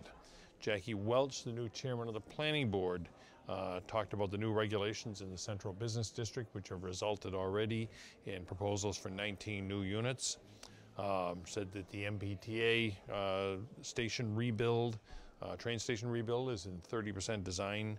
30% the design has been completed for that, and briefly touched on the Winning Farm proposal for 29 residential units up off Thornbury Road. We heard from the Shannon Batari, the Board of Health chair, said the town has collected 20,000 pounds in the past year, 20,000 pounds of hazardous waste. She did a tip of the hat to Winchester Coalition for a Safer Community and the partnership with the Board of Health, and also reminded the town that on April 29th there'll be a hazardous waste collection and drug collection up at the transfer station. Richard Howard, the town manager, basically recapped a lot of the things previous speakers had talked about. We heard from the chair of the library trustees. We heard from the chair of the Conservation Commission, talking about their goals to promote open space and protect the wetlands of the town, and also talked about the Aberjona initiative to clean up and make more attractive the riverbanks through the center of town, and talked about what an asset that is for the town. Bruce Hickey from the Historical Commission thanked the town meeting for passing the historic demolition delay bylaw last fall, and talked about some of the successes in there, including saving two residences that were scheduled for demolition. We heard a short presentation from the Rangeley Park Historic Heritage District, of which there are 18 properties in the Rangeley Ridge area, which is adjacent to the downtown district. And finally, we heard from Bob Deering from the EFBBC, Educational Facilities Building and Planning Commission, and said that the high school is under budget and on time. The remaining challenge over the summer is to remove the portable classrooms and take care of the landscaping around the high school, which he said would involve the planting of about 300 trees. So that's where town meeting stands right now. A reminder to those of you who watch town meeting that no financial articles will be taken up tonight. So there are a couple of them between this article and Article 13, some of which are going to be indefinitely postponed, but only non-financial articles can be taken up tonight. The finances cannot be done until the beginning of May, which would be next Monday's meeting. So we invite you to stay tuned to us. We will have a recap of tonight's meeting at the conclusion, which should be fairly soon. Thanks for joining us. We'll see you shortly.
Mostly, I think the door was open or something.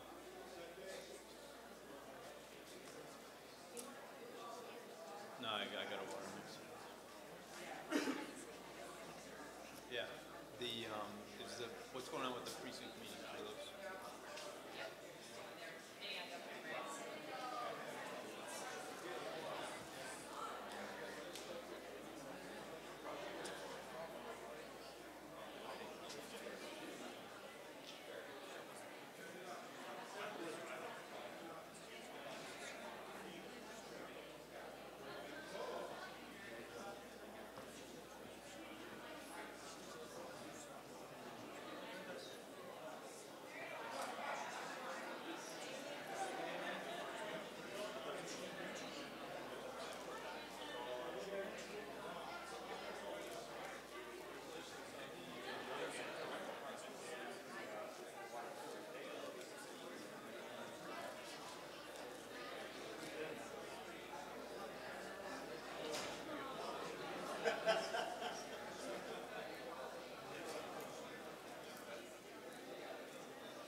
The town meeting members will take their seats.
What? 7:30 a.m. tomorrow. 10 o'clock. No, I'm all set. Thank you very much, though.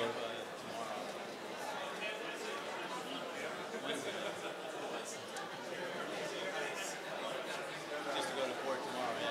They're coming back.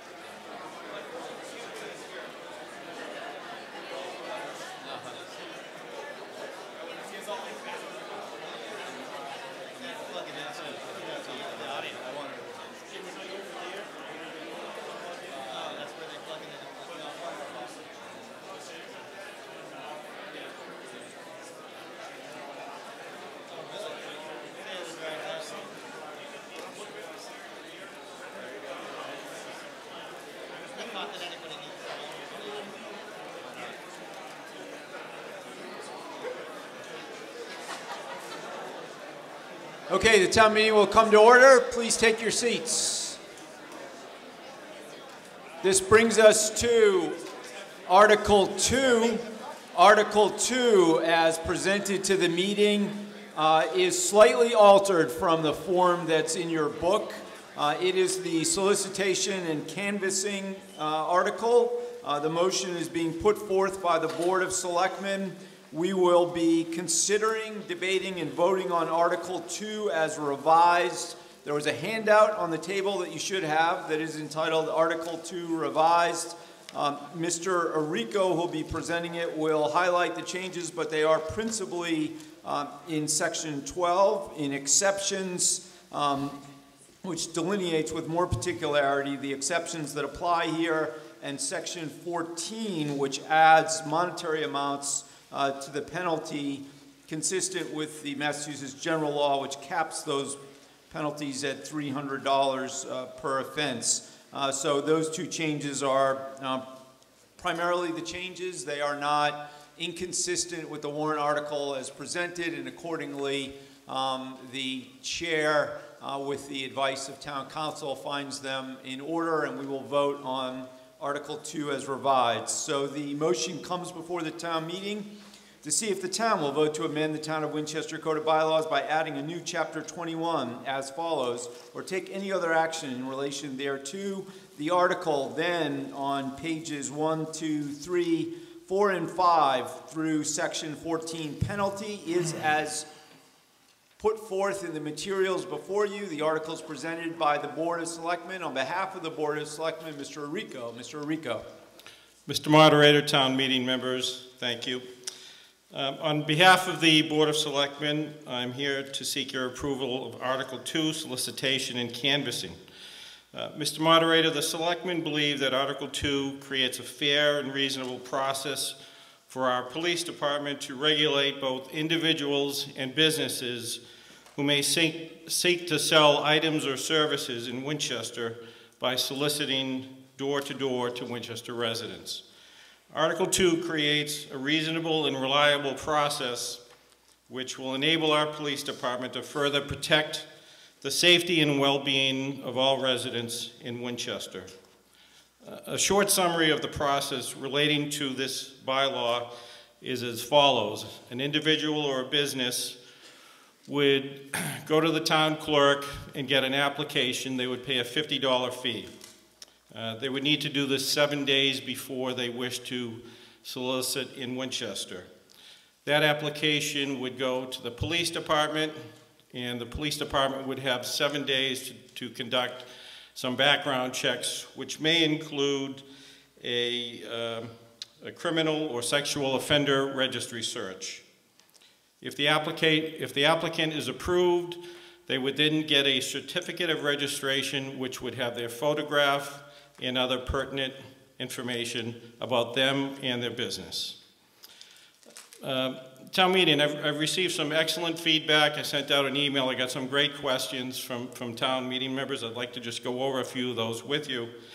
First and foremost was, will Article 2 in any way prohibit or restrict organizations such as the Girl Scouts, Boy Scouts, or high schoolers that may seek to sell services or goods door to door in Winchester?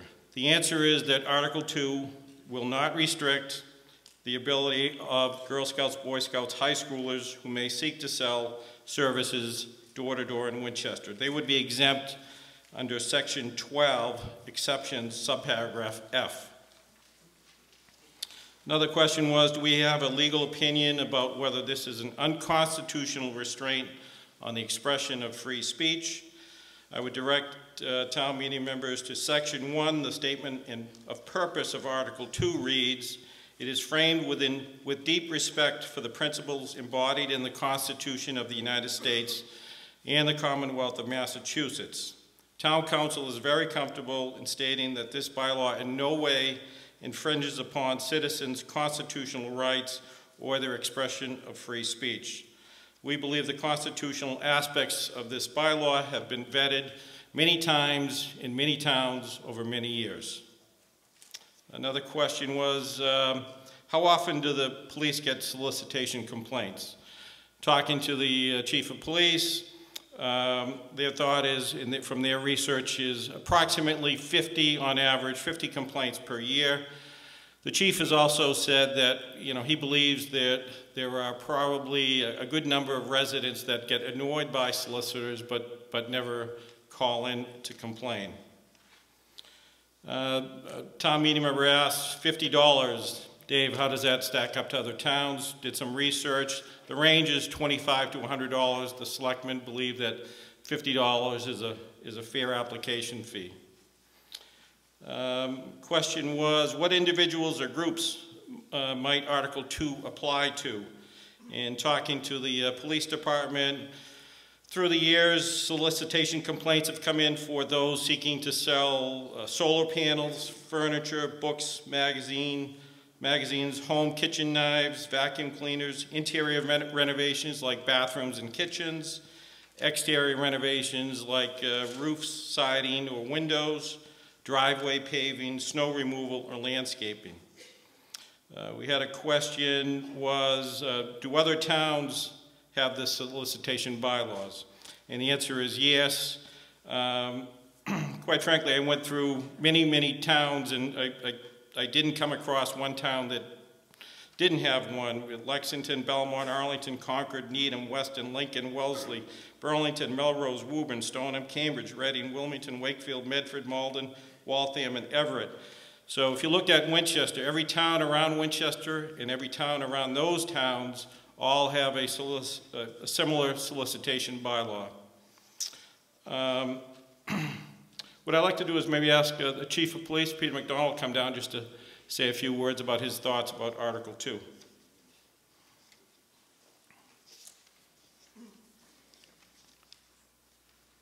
Chief McDonald, the Chief of the Winchester Police Department. Chief. Thank you, Dave. Thank you, Mr. Moderator. Hello, everybody. The Winchester Police Department supports passage of Article 2 of the Solicitation and Canvassing Bylaw.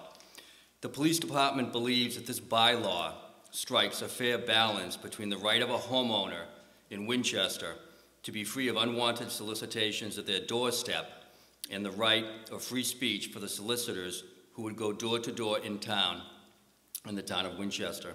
The bylaw further provides a measure of safety in potentially preventing a person with ill intent from soliciting door to door in the town of Winchester. If passed, This bylaw is useful in that it will allow the police department to conduct a limited inquiry into a person's background to determine if the solicitor is a suitable person to be licensed in the town of Winchester.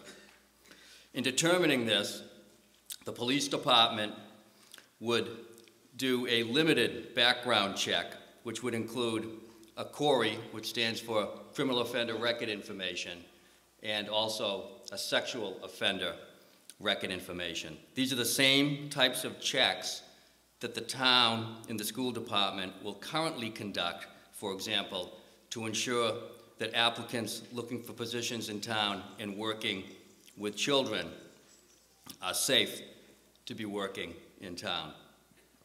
This bylaw requires that a solicitor leave the property of a homeowner upon request of any occupant of this home. It directs that a solicitor not engage upon any property, any homeowner that displays a sign that says no solicitors or no trespassing. As Selectman Arrico indicated, many towns around us, and in fact many towns in the state of Massachusetts already have a soliciting canvassing bylaw. And I respectfully request the town meeting pass this article. Thank you. Thank you, Chief.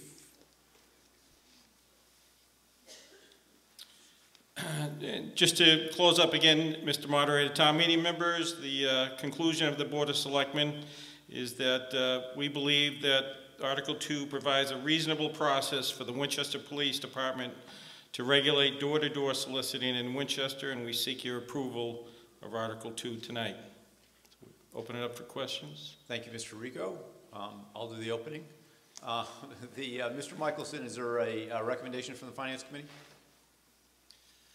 The Finance Committee has found that there's no substantial financial impact on the town. The $50 fee offsets any expenses that are spent from the police department and the town clerk's office. So we voted indefinite postponement, which means pushing off the vote.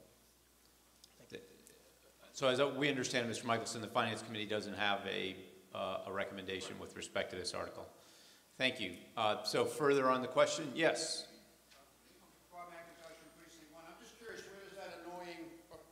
Where does that annoying Xfinity salesman fit in on this? Who seems to show up every month at a minimum? Question from the town meeting member, Mr. Rico, is how does it apply to the Xfinity salesman who appears at Mr. McIntosh's door? As I understand it, if it's a regular routine salesperson, i.e. someone doing water delivery or cable service, that they would not apply to this this article. I think it's important to understand that the scope of the article is limited not only by the United States and Constitution, the Commonwealth of Massachusetts, but also by the existing laws in the Commonwealth that govern how tight these restrictions can be. Yes, sir.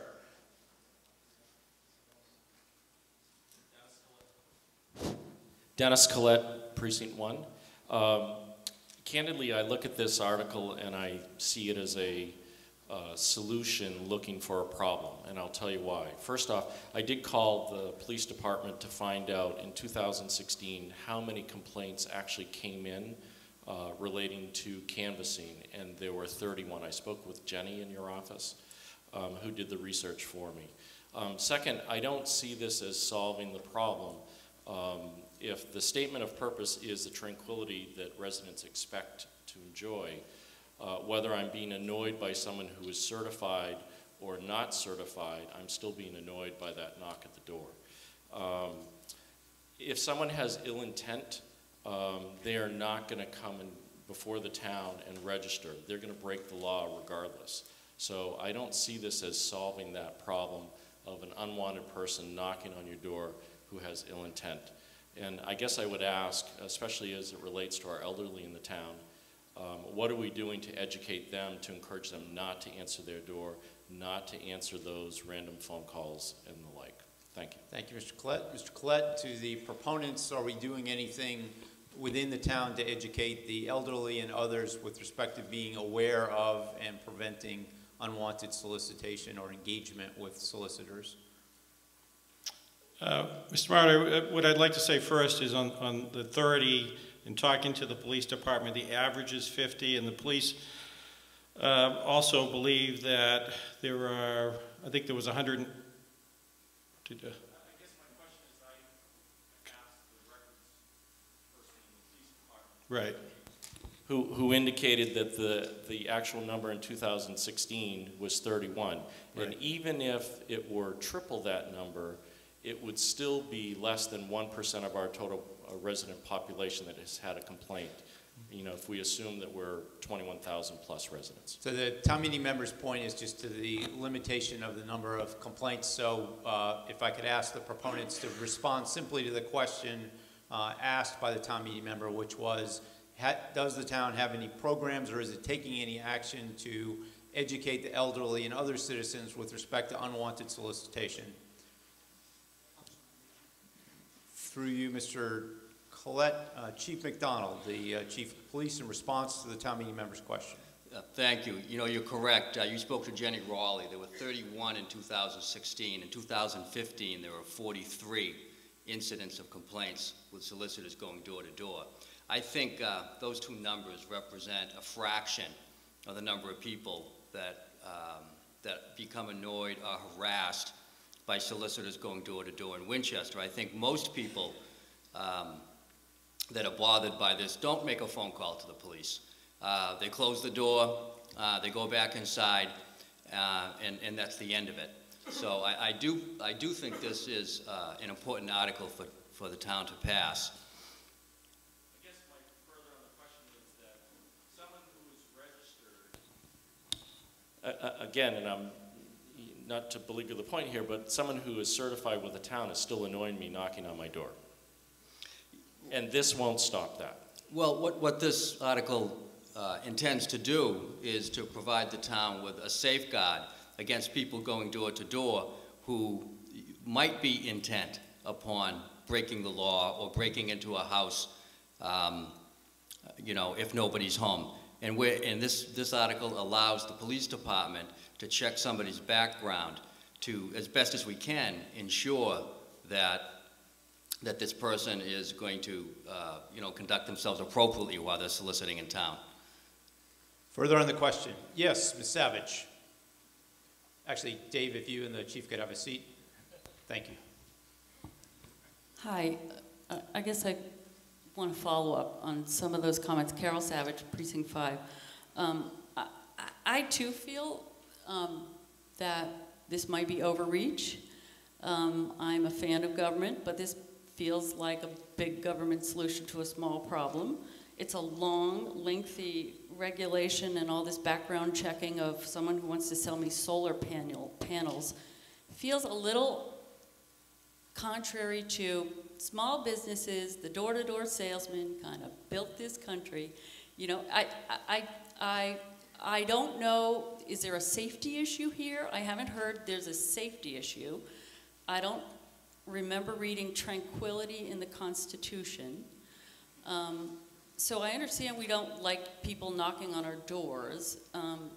Mostly the people who knock on my doors are kids raising money for sports teams, you know, occasional campaigners. I don't see this as a major community issue, so I don't know, the data hasn't compelled me yet that there's a safety issue here, and it feels a bit unwelcoming to me. So maybe you'd like to comment on that. Maybe there is a safety issue and I'm missing the point on this, but 50 complaints out of, what is it, 20, what's our total household?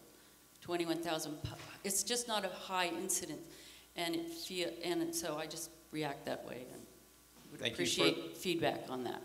Further on the question. By the selectmen, if someone would respond to that. The town meeting member's question to the proponents of Board of Selectmen is there a safety issue that's been identified by the board or the town with respect to these solicitors and canvassers? I would comment that the Board of Selectmen feels that this is a reasonable precaution to avoid and to minimize any chance of a safety issue. It's our belief that it's better to know who's going door to door, and I actually think the registration form would work in the best interest of someone who has a legitimate business, who knocks on a door, has a certificate of registration with their photograph to say that I've gone through the proper channels. And I also think that, you know, that would be in the best interest of the citizens when they open the door, they see that someone has gone through the process. I noticed there's a section on Corey checking these individuals. When does that kick in? When do you decide a salesperson needs to be Corey checked? As part of the application process, they would fill it out at the town clerk's office, pay the fee. That application goes to the police department. The police department have 7 days to conduct their background check. Further on the question, Mr. Starr. I've got 2 questions. First one's just kind of a technical one. A high schooler selling Cutco knives during the summer to raise money to go to college, based on the wording of this thing, I believe, is not exempt, correct? If the high schooler is a not-for-profit, running as a not-for-profit entity, they are exempt. Selling Cutco knives is, you know, raising money for college is not for profit. I think the town meeting member's question goes to, it's not the canvasser's status as a juvenile or high schooler, it's the status as soliciting funds for a nonprofit purpose. So if the canvassers are in high school and they're engaged in a profitable activity, then they likely would come within it to the extent they don't otherwise fall within the exceptions. I'll ask Mr. Krieger to address that particular question for you, Town Council. Good evening, Art Krieger, Town Council. The high schooler in that example I think would be covered, and I also think the Xfinity salesman that was asked about earlier would be covered. Meaning subject to the new bylaw if you pass it, not exempt from it. Thank you. Further on the question, Mr. Starr. So my point is that I think while the concept could be good, I worry that the wording is way out of line for something that's as small as this is. My question through the moderator of the Board of Selectmen is, where did this come from? Is there an issue? Was there somebody who got really angry? And I mean, there must have been something that caused this to rise to this level. Mr. Rico, to the proponents from Mr. Starr, the question is, was there a particular incident or something else that motivated this particular bylaw being proposed by the board? As I understand it, Mr. Moderator, this article has come up before, and I think the issue in the past was who was exempted, who's not. Again, many, if not most, communities have some sort of solicitation bylaw. And again, the selectmen feel that it's important to have this as a safeguard to prevent something that may happen in the future. Just because nothing happened in the past doesn't mean that we shouldn't be taking necessary precautions to protect citizens. Thank you. Yes, Mr. Lamondre, further on the question.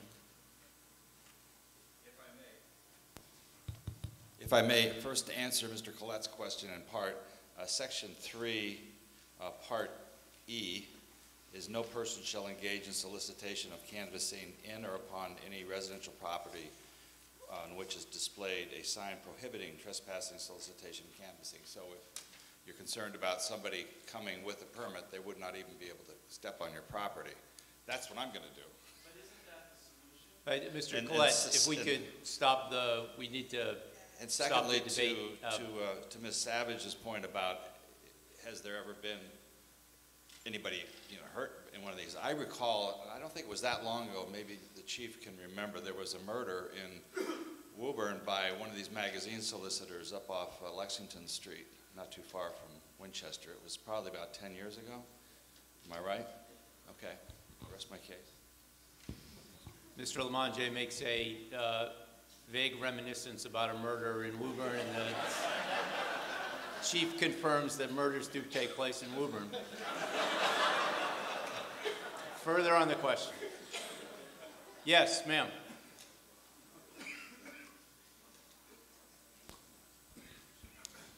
I think if anyone has read Winchester residents' Facebook page, many people have complained, and they may not have called the police department, but many have complained about the magazine salespeople that harass residents of Winchester.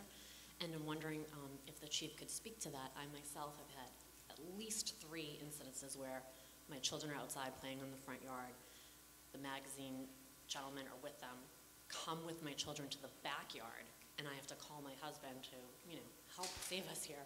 It's a very uncomfortable situation.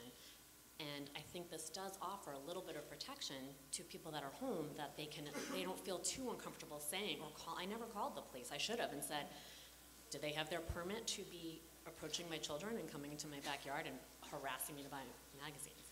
So I was just wondering if they could talk about how that example may be addressed with this solicitation. The question from the town meeting member to the chief of police is whether or not the chief has any information as to the prevalence of magazine solicitations and an incident of complaint that may not be reflected in the statistics that were previously reported. Yes, the answer to that is that one of the primary complaints we get is that many of these solicitors are very persistent, very pushy. They won't leave people's properties when asked to leave a property, and they make residents feel very uncomfortable. Thank you. Mr. Diaz, Mr. Jarius, I'm sorry, do you have?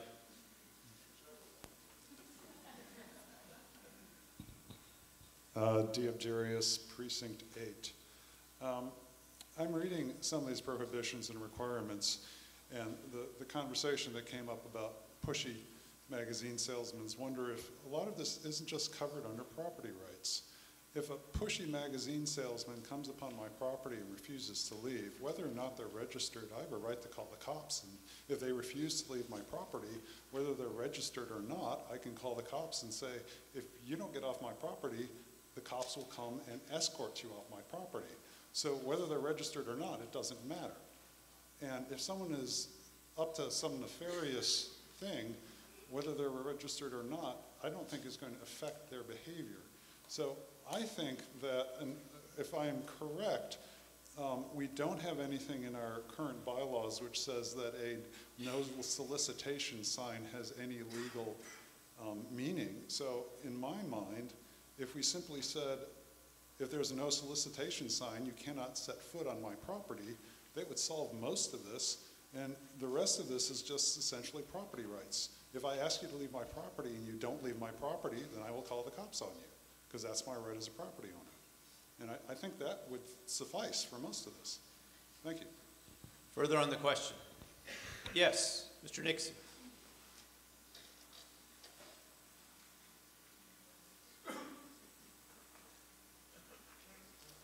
Mr. Moderator, thank you. Is this mic on?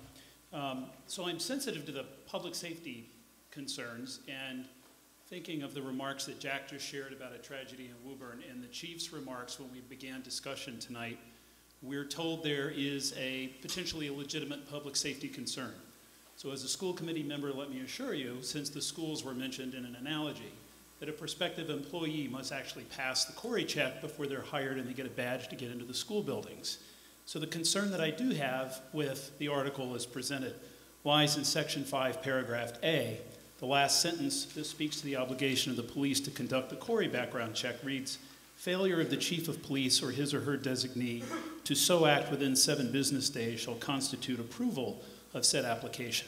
So therefore, although I do share some broader concerns about it as written, as evidenced by, or as shared by Mr. Collette and others, I must say if I were to support this tonight, I would propose an amendment, and I will in a moment, but I would simply suggest that any failure to act on the part of the police, perhaps it's a busy work day, a busy week, actually concerns me more, that a solicitor may actually have a badge that it may lead us to believe that they've been thoroughly vetted, perhaps they weren't.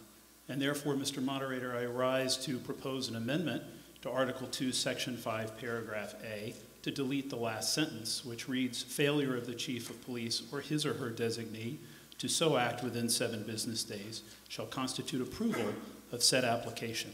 So in other words, Mr. Moderator, then the obligation rests with the police department to conduct the Corey search, for which they're paid $50.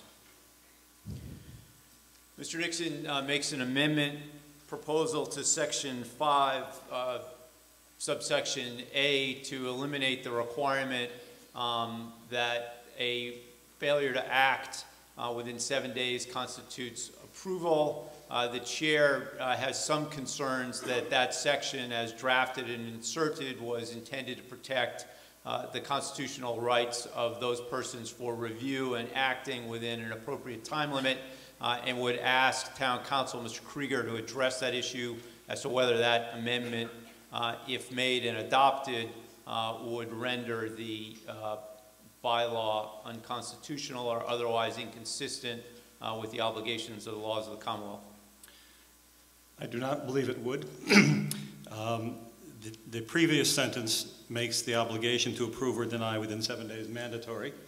And there are many situations in local and state law where there's an obligation to act within a certain time, and only in fairly rare circumstances do you find that a failure to act amounts to a constructive approval. There's some instances of that under zoning law, and you can probably think of others. But the answer is that if the chief sits on an application for several weeks, the applicant could go to court, and that's not what you want people to have to do. You hope the chief or the designee doesn't do that. But I don't believe that deleting that sentence would make the bylaw invalid or unconstitutional.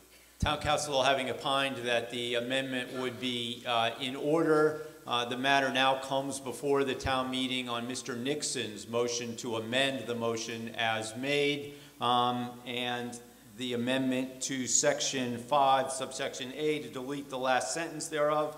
On the motion to amend, Mr. Ferguson. How long does it take to get a Corey report? If I've been a soccer coach in town, it seems like almost a instantaneous online thing that it wouldn't take more than a few moments to get a Corey report. Mr. Ferguson's question through the moderator to the Chief of Police is how long does it take to get a Corey report? A few minutes at the police department. Thank you. And Mr. Ferguson with a follow-up on Mr. Nixon's motion to amend. Over 7 business days, I'm sure the police department would be able to do a few-minute Corey report.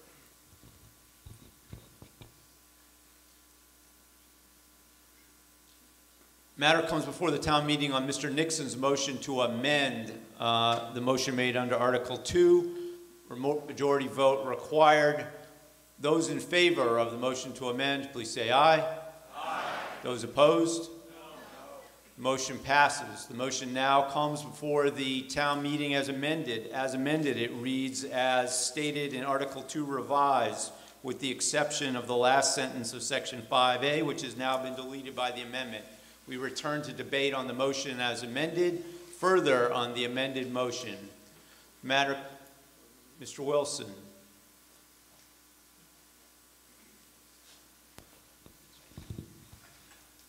Roger Wilson, Precinct 1. My question, and I believe it's already been addressed, but I just want to make sure that I understand this. A kid soliciting to shovel your driveway would need a $50 permit to do so. Mr. Wilson's question to the proponents and perhaps town council is, would a juvenile coming to your door to ask if he can shovel your driveway require a permit to make that approach? I'd be happy if you could find that kid.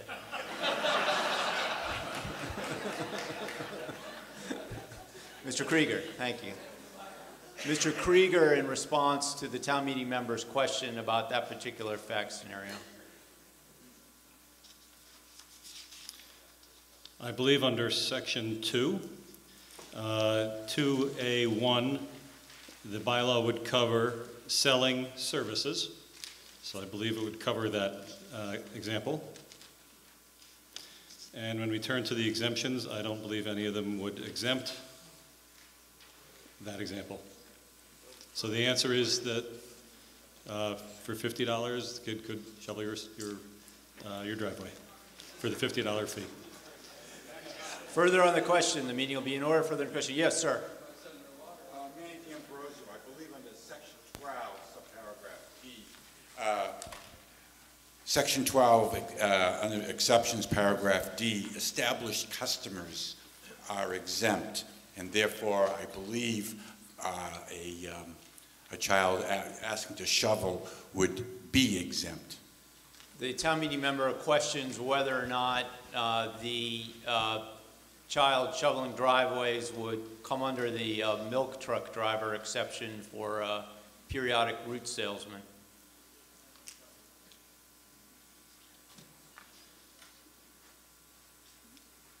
I understand the argument, but I think the answer is probably that that exemption would not cover, because that's not a periodic route delivery that the child is doing. No, I understand, but it's to solicit orders for periodic route deliveries in the third line. It's a debatable point, and maybe that's a bit of a gray area.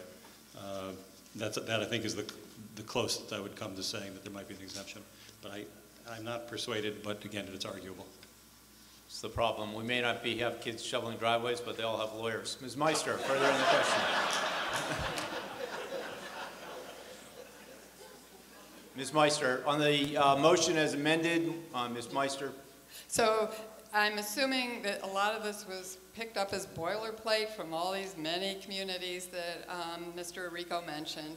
And there are all these people, I suppose paper boys would be regular, something or other. So we do have this problem, if we're sympathetic to what you're trying to achieve, with the snow shoveling periodically, et cetera. So is there some sort of amendment anybody wants to put forward to get that kid who's snow shoveling but not a regular contract, whatever, employee forward? I would be interested in hearing any kind of amendment. Other than that, it sounds to me like we've got a little problem here. Thank you. The town meeting member expresses an openness towards further amendment that might address the question made by Mr. Wilson. Further on the motion as amended, yes, Ms. Savage. Sorry, one last question. I'm just back to this in section 5B. In conducting his or her investigations, the chief of police may conduct reviews of reports, including criminal records, CORI, so on and so forth.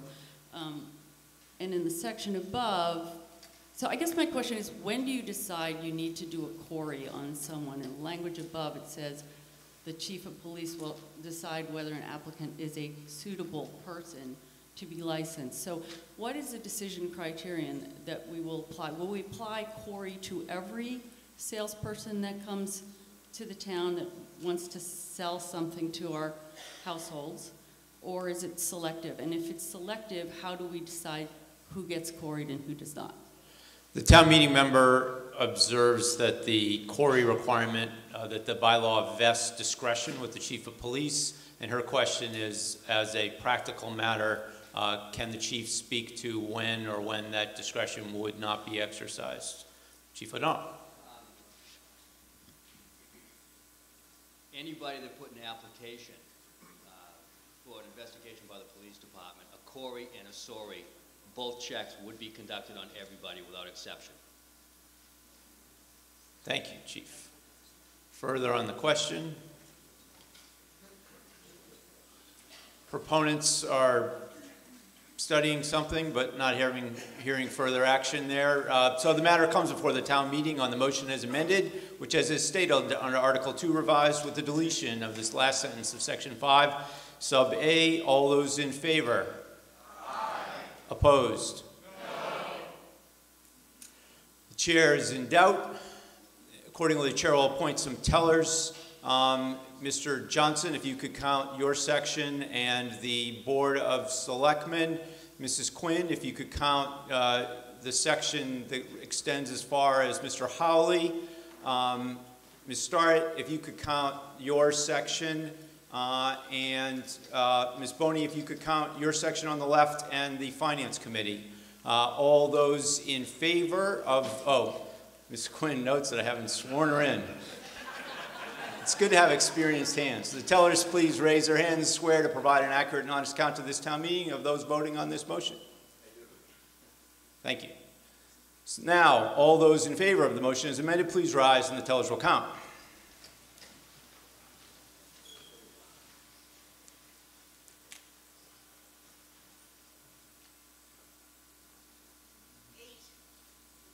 Eight.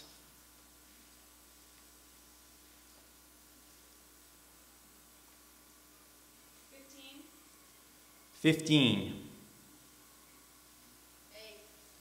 8.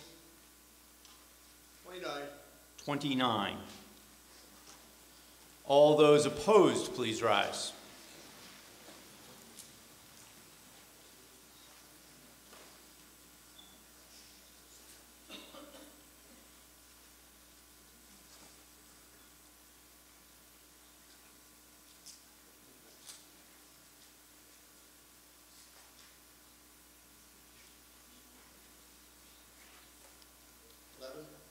Eleven. 26. 18.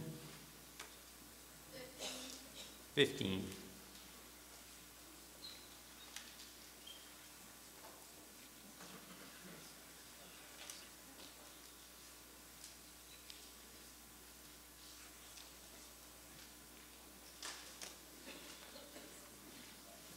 130 town meeting members having voted, 60 in the affirmative, 70 in the negative. The motion fails.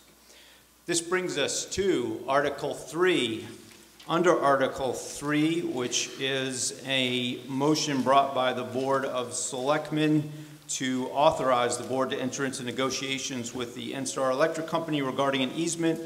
The chair is in receipt of a motion to continue Article 3 and the motion under Article 3 to a time certain, that time certain being the last order of business of this meeting on Monday, May 8th. Motion comes before the town meeting on the motion to continue to a time certain. All those in favor? Aye. Any opposed? Motion passes. Article 3 will be considered as the last order of business on Monday, May 8th of this town meeting. Article 4, the matter comes before the town meeting on Article 4, propounded by the Rangeley Park Heritage District Commission. The chair is in receipt of a motion to indefinitely postpone Article 4. All those in favor of indefinite postponement, please say aye. Aye. All those opposed, motion is indefinitely postponed. This brings us to Article 5.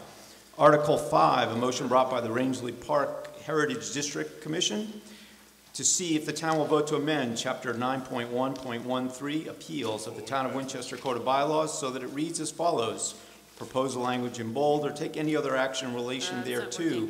There follows Section 19.1.13 Appeals modified by the language in bold in the purple book in front of you on page 16. The changes being made to this particular section are to insert a time limit for appeal and ruling on an appeal, which were omitted from the original proposal as made by the proponents. On behalf of the Rangeley Park Heritage District Commission and the motion under Article 5, Ms. Schmidt. Ms. Schmidt. Okay, thank you. I think you've said it succinctly.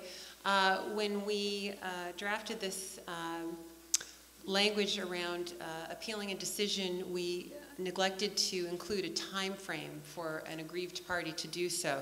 So we would like to propose the standard 20 days for a aggrieved party to seek an appeal, and then a proposed response time from the planning board of a standard 45 days. May we have a recommendation from the planning board? Ms. Welch, the chairperson of the planning board. On behalf of the planning board voted for favorable action. Thank you. May we have a recommendation from the Board of Selectmen? On behalf of the Board of Selectmen, its chairperson, Mr. Whitehead. Mr. Whitehead. Yes, the Board of Selectmen voted favorable action. Thank you. Matter comes before the town meeting on the motion made under Article 5 as previously stated. All those in favor? Aye. Any opposed? Motion passes. This brings us to Article 6.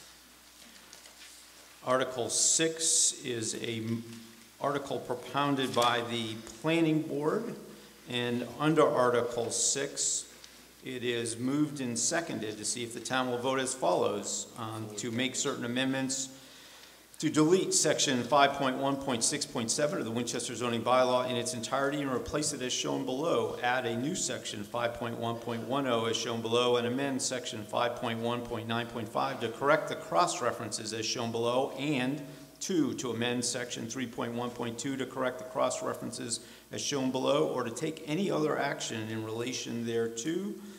The motion under Article 6 be made by the Planning Board. Its chair, Ms. Welch. Ms. Welch. Thank you. Thank you again, town meeting members and town moderator. This Article 6 is being presented by the Planning Board. I know it's kind of late, so I'm going to kind of go through these, but obviously if anybody has any questions, I'm sure through the moderator, we'll try to make sure we get some responses. Before I get started, I'd also like to thank our wonderful town planner, Brian Zakelli, for all of his hard work on behalf of the planning board and on behalf of the town. Let's see. So Article 6 covers curb cuts. It might be a topic that many of you haven't thought about very often, but on the other hand, maybe some of you have. The whole focus with Article 6 is to see if the town will vote to delete a particular section of the Winchester zoning bylaw so that it can be replaced with a new section and amended as follows. The topics relevant to Article 6. What is a curb cut? When you go home tonight, you'll start using that language in your vocabulary if you don't already. Why didn't that go? That didn't go one at a time, sorry. What is a curb cut? Why does the town manage curb cuts? The reasons to update curb cut zoning bylaw, the proposed updates to Article 6, and the benefits of the proposed updates. Here's a beautiful schematic. What is a curb cut? Here it is. It's an opening in the curb at a driveway. Many of us have curb cuts. We probably never thought of them as curb cuts, but that's what they are. There are reasons to manage curb cuts, important reasons. The curbs protect pedestrians and property from vehicles. So when you actually think about it, you can understand why all these points are so important. Excessive curb cuts can conflict with traffic flow. Curbs direct water flow to storm drains. Each curb cut reduces on-street parking.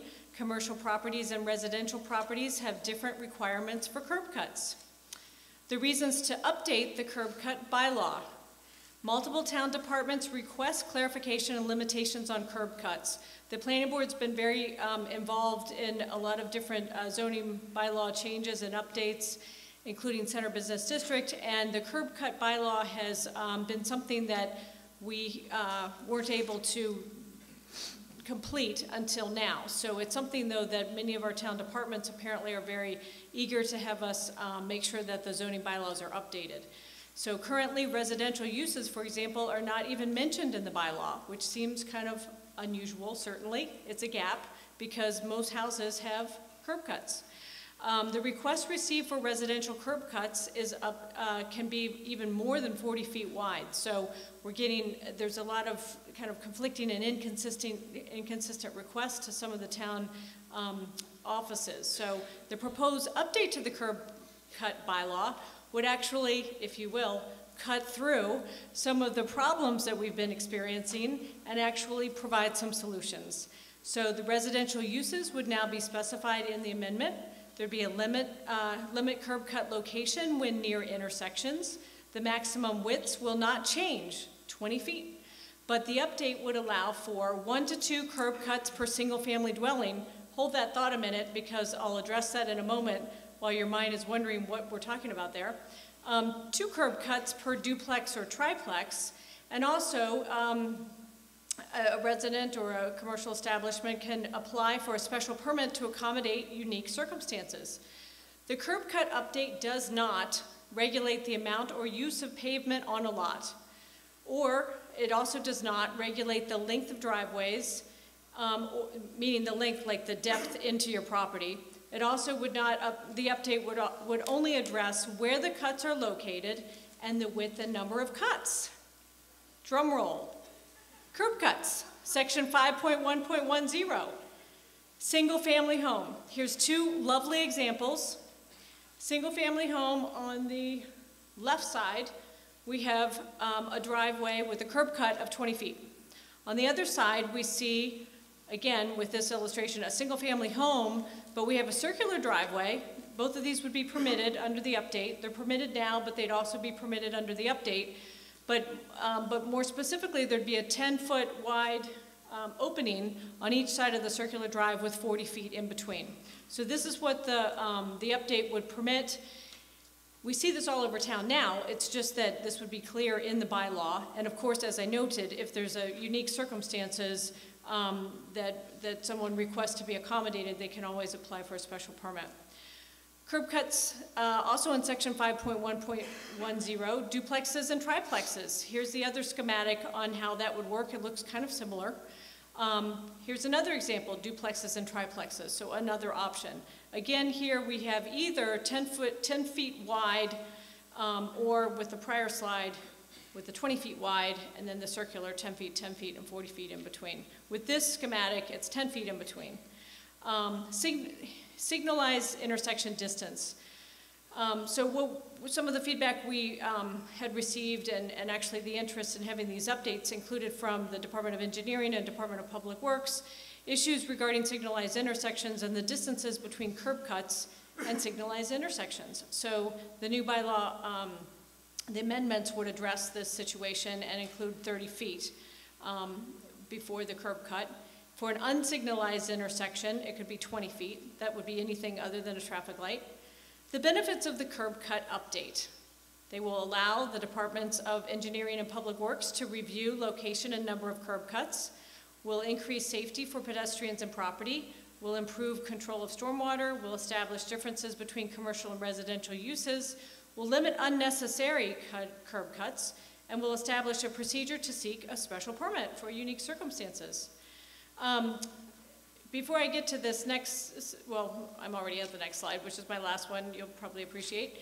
But this is a whole separate topic, but it's actually part of the same article. And so not to really have your head spinning because it is late. Nevertheless, the second piece of this is a proposal to the update zoning bylaw table of use because there's a typographical error. And this has nothing to do with curb cuts. This is a typographical error that exists in the Center Business District zoning bylaws that needs to have a change reference from the 7.3.11.4 to 7.3.11.3. So in any event, in conclusion, Article 6 would provide necessary updates to curb cut zoning bylaw provisions, and it would also correct this typographical error in the table of use. We're welcome to any questions through the moderator. And thank you, Ms. Welch. May we have a recommendation from the Board of Selectmen?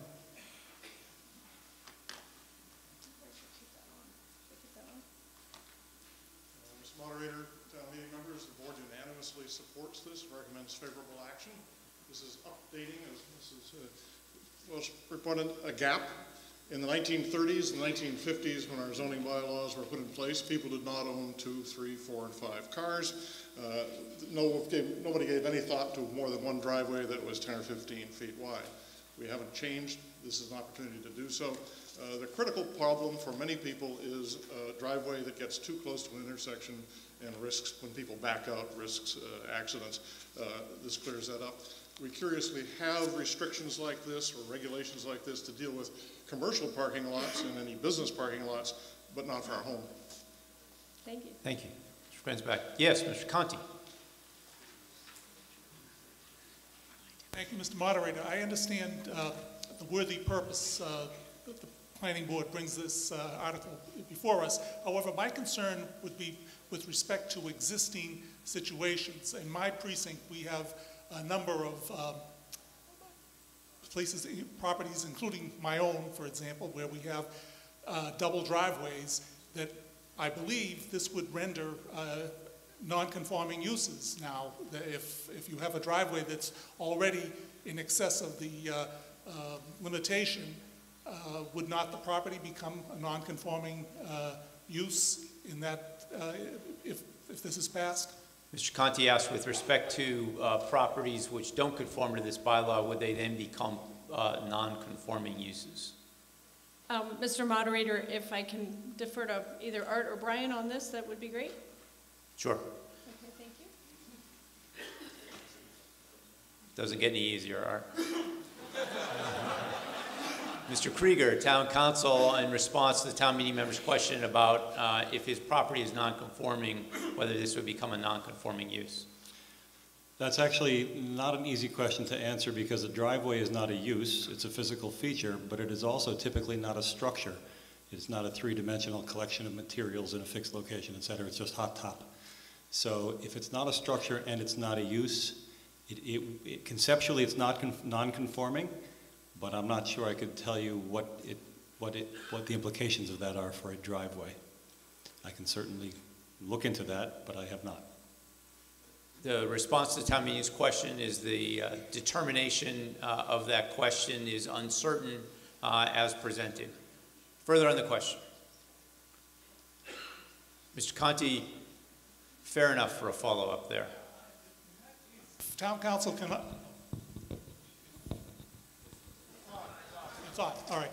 If this question is, this is an important question. I mean, we would not want to render existing properties that have dimensions in excess of the allowable limitation rendered as non-conforming. Well, they may not be a non-conforming use, but it may have an effect on the value of the property, and any amendments or changes to the property would have to be corrected in the event that it was held that this was an improper. The town meeting member asks, reasonably enough, how would the bylaw, given the uncertainty in answer to his question, how would the bylaw affect the ongoing use of his property? If it is non-conforming, would he be required to make adjustments or changes? And at the time of sale or disposition of that property, would the new owner be required to make changes to the uses which would impair the value of the property at the time of that sale? And Ms. Krieger, if you could address that, that would be helpful. Thanks, Mr. Moderator. That question is different, and I can give an answer to that one. It would not render the property illegal. The property would no longer conform with the current requirements, but there would be no requirement that I know of that the driveway be corrected or moved or narrowed or anything else. The driveway could stay where it is. It should not affect the use or the value of the driveway. The question comes up if you wanted to expand the curb cut. Is it an expansion of a non-conforming use or structure or not? And that's a different question. And that was what I was thinking of initially. But it would not affect the current use or value or legality of the existing driveway in any way. Further on the question, sir. Dave McQuan, Precinct 2. First, I just love it if you guys want to put a curb in my house. We don't have them in Precinct 2, so feel free to give me a curb. But beyond that, the question that I have for everyone here would be this. We passed a resolution recently which restricted paving on property. It restricted it in a way that I think I have to come before a board if I go to repave my driveway. If I did go to repave my driveway and I was non-conforming after this passed, would I need to adjust it? So we talked about coverage on a lot and things like that. So any change that I would make, I would think if I went to repave my driveway, I'd need to check with you guys.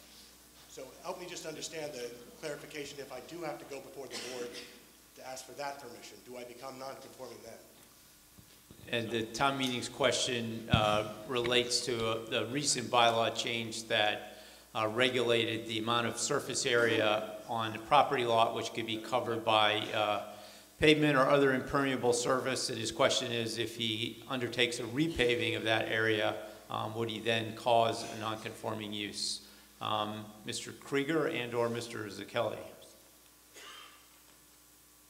This bylaw, as was explained by Ms. Welch, would not affect the driveway on your property.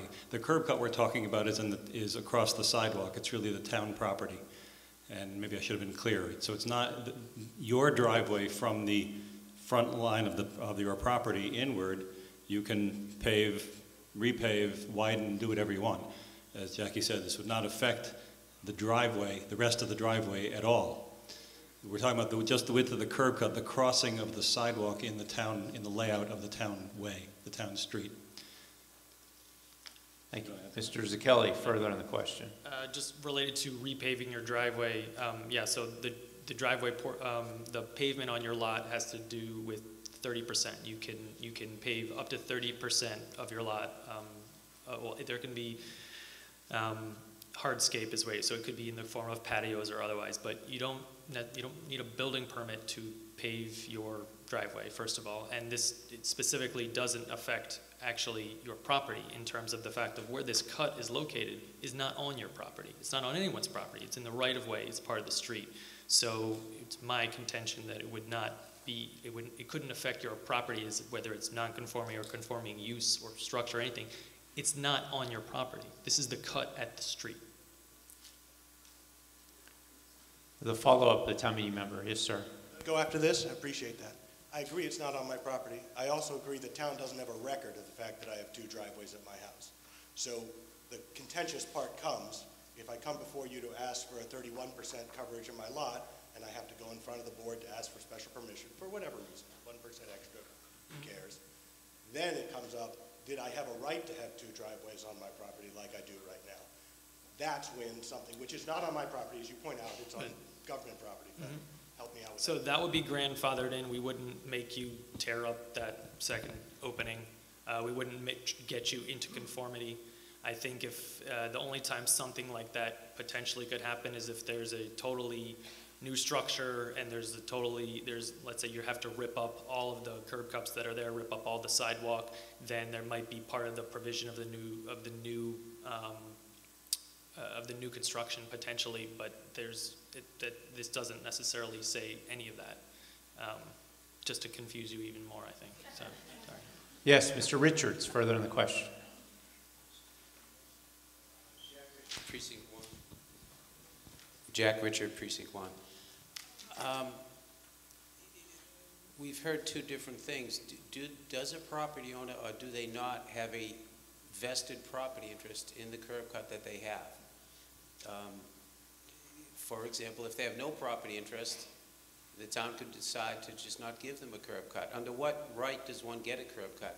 And do people who have existing curb cuts in their houses, do they need to go home and get a tape measure and make sure they're not 21 feet?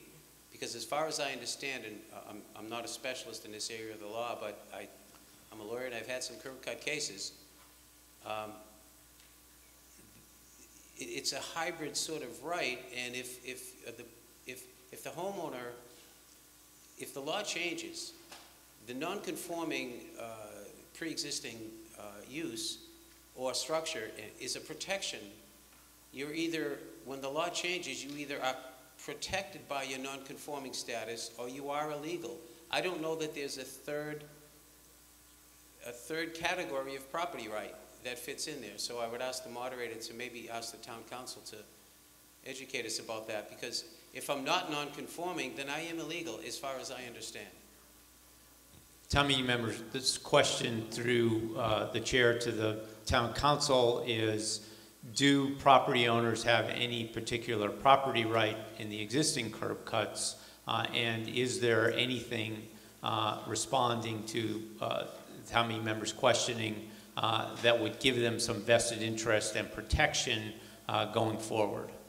The town planner, Mr. Zucchelli, has used in his response the word grandfathered, and the town meeting members seem to want to know reasonably enough whether existing curb cuts would in effect, using the colloquial expression, be grandfathered.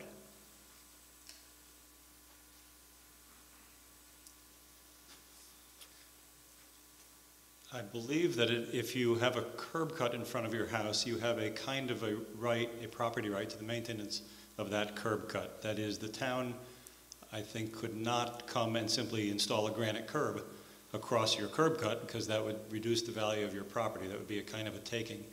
I think it would be impairing the use of your property. I don't know of any case law on this. I've never seen this situation come up, but that's my reaction to that. So I think that was part of the question. What I said was not that there's a third category of non-conforming, illegal, and something else, but I said it's not a use or a structure. But again, that was focused on the driveway on the lot, and that's really not the issue here. The issue here is only the crossing of the sidewalk, the crossing of part of the town layout. So if it's hard to put the curb cut into the boxes that we're used to dealing with in zoning law. But I've said, and I still believe, that the homeowner has an interest in the maintenance of that curb cut and the non-interference with that curb cut. And nobody has to go home and make sure that their curb cut isn't 21 feet wide, because there is a kind of grandfathering that goes on, even though it's not a use or a structure. But I believe there is a right to maintain what's on the ground for the benefit of that home. What's that?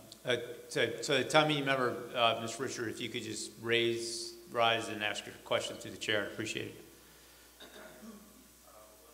guess what I'm asking is that I think a clear case would be if they ran a granite block in front and blocked the entire thing. But if I have 25 feet and the existing law changes to be 20 feet, do I have a legal claim that I have a right to 25 feet, or could the town change it to 20 feet?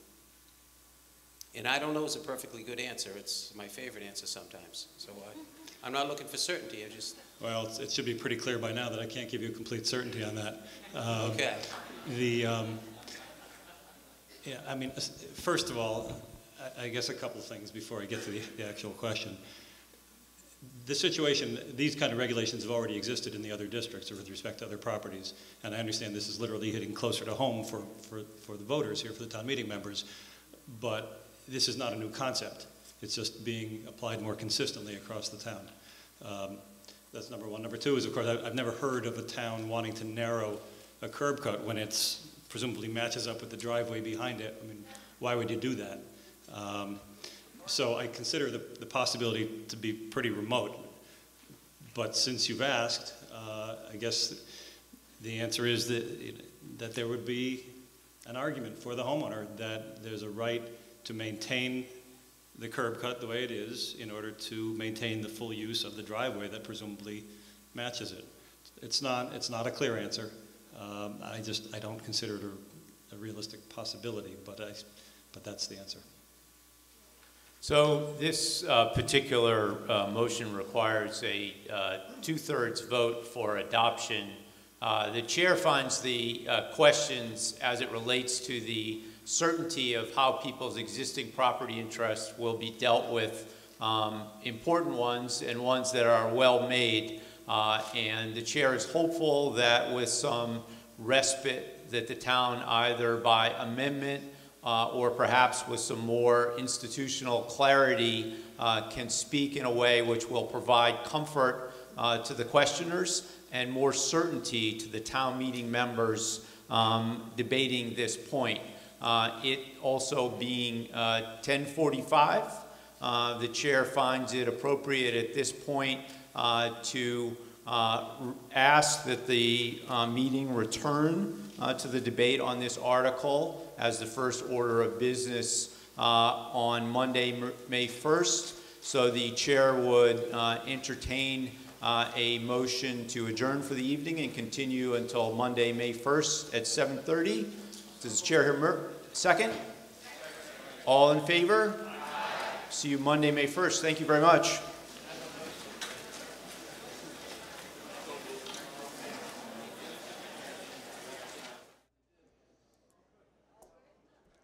Quickly, before we lose our audience.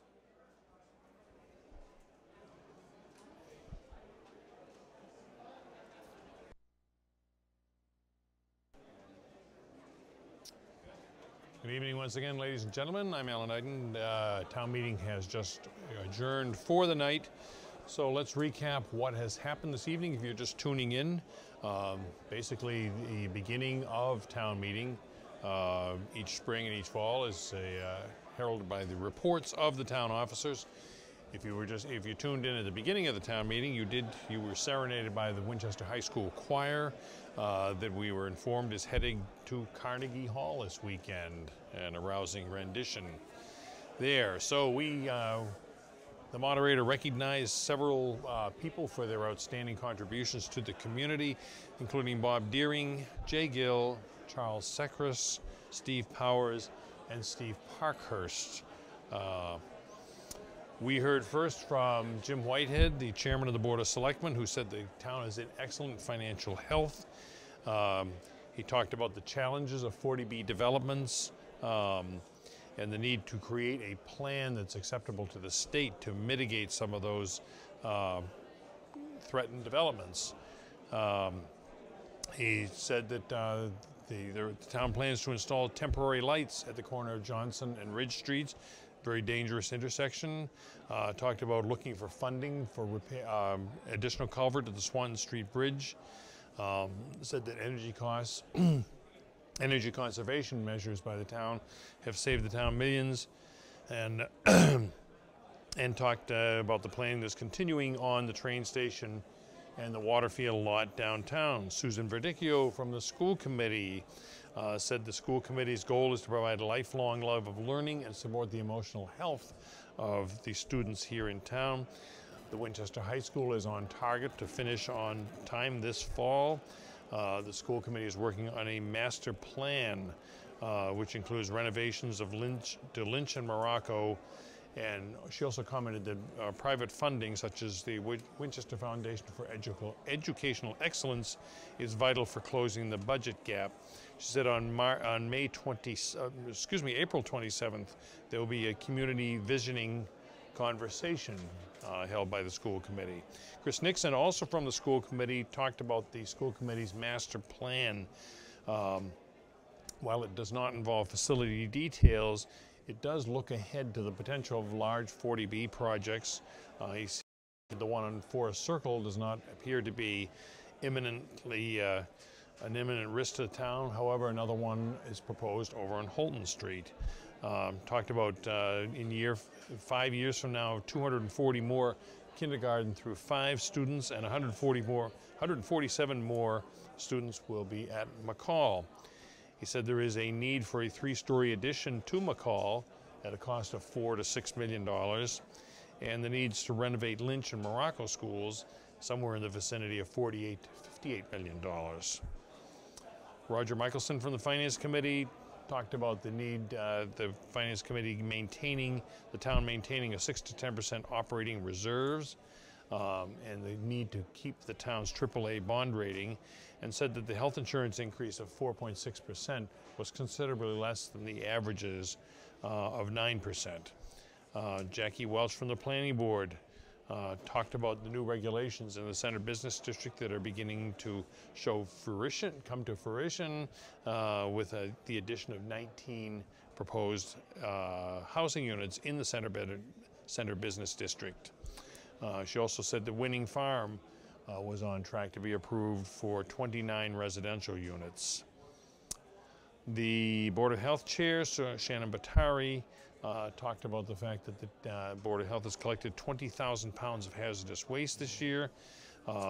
She commended the Winchester Coalition for a Safer Community in partnership with the Board of Health, and said that on the 29th of April, which is this Saturday, there'll be a hazardous waste and drug collection at the transfer station.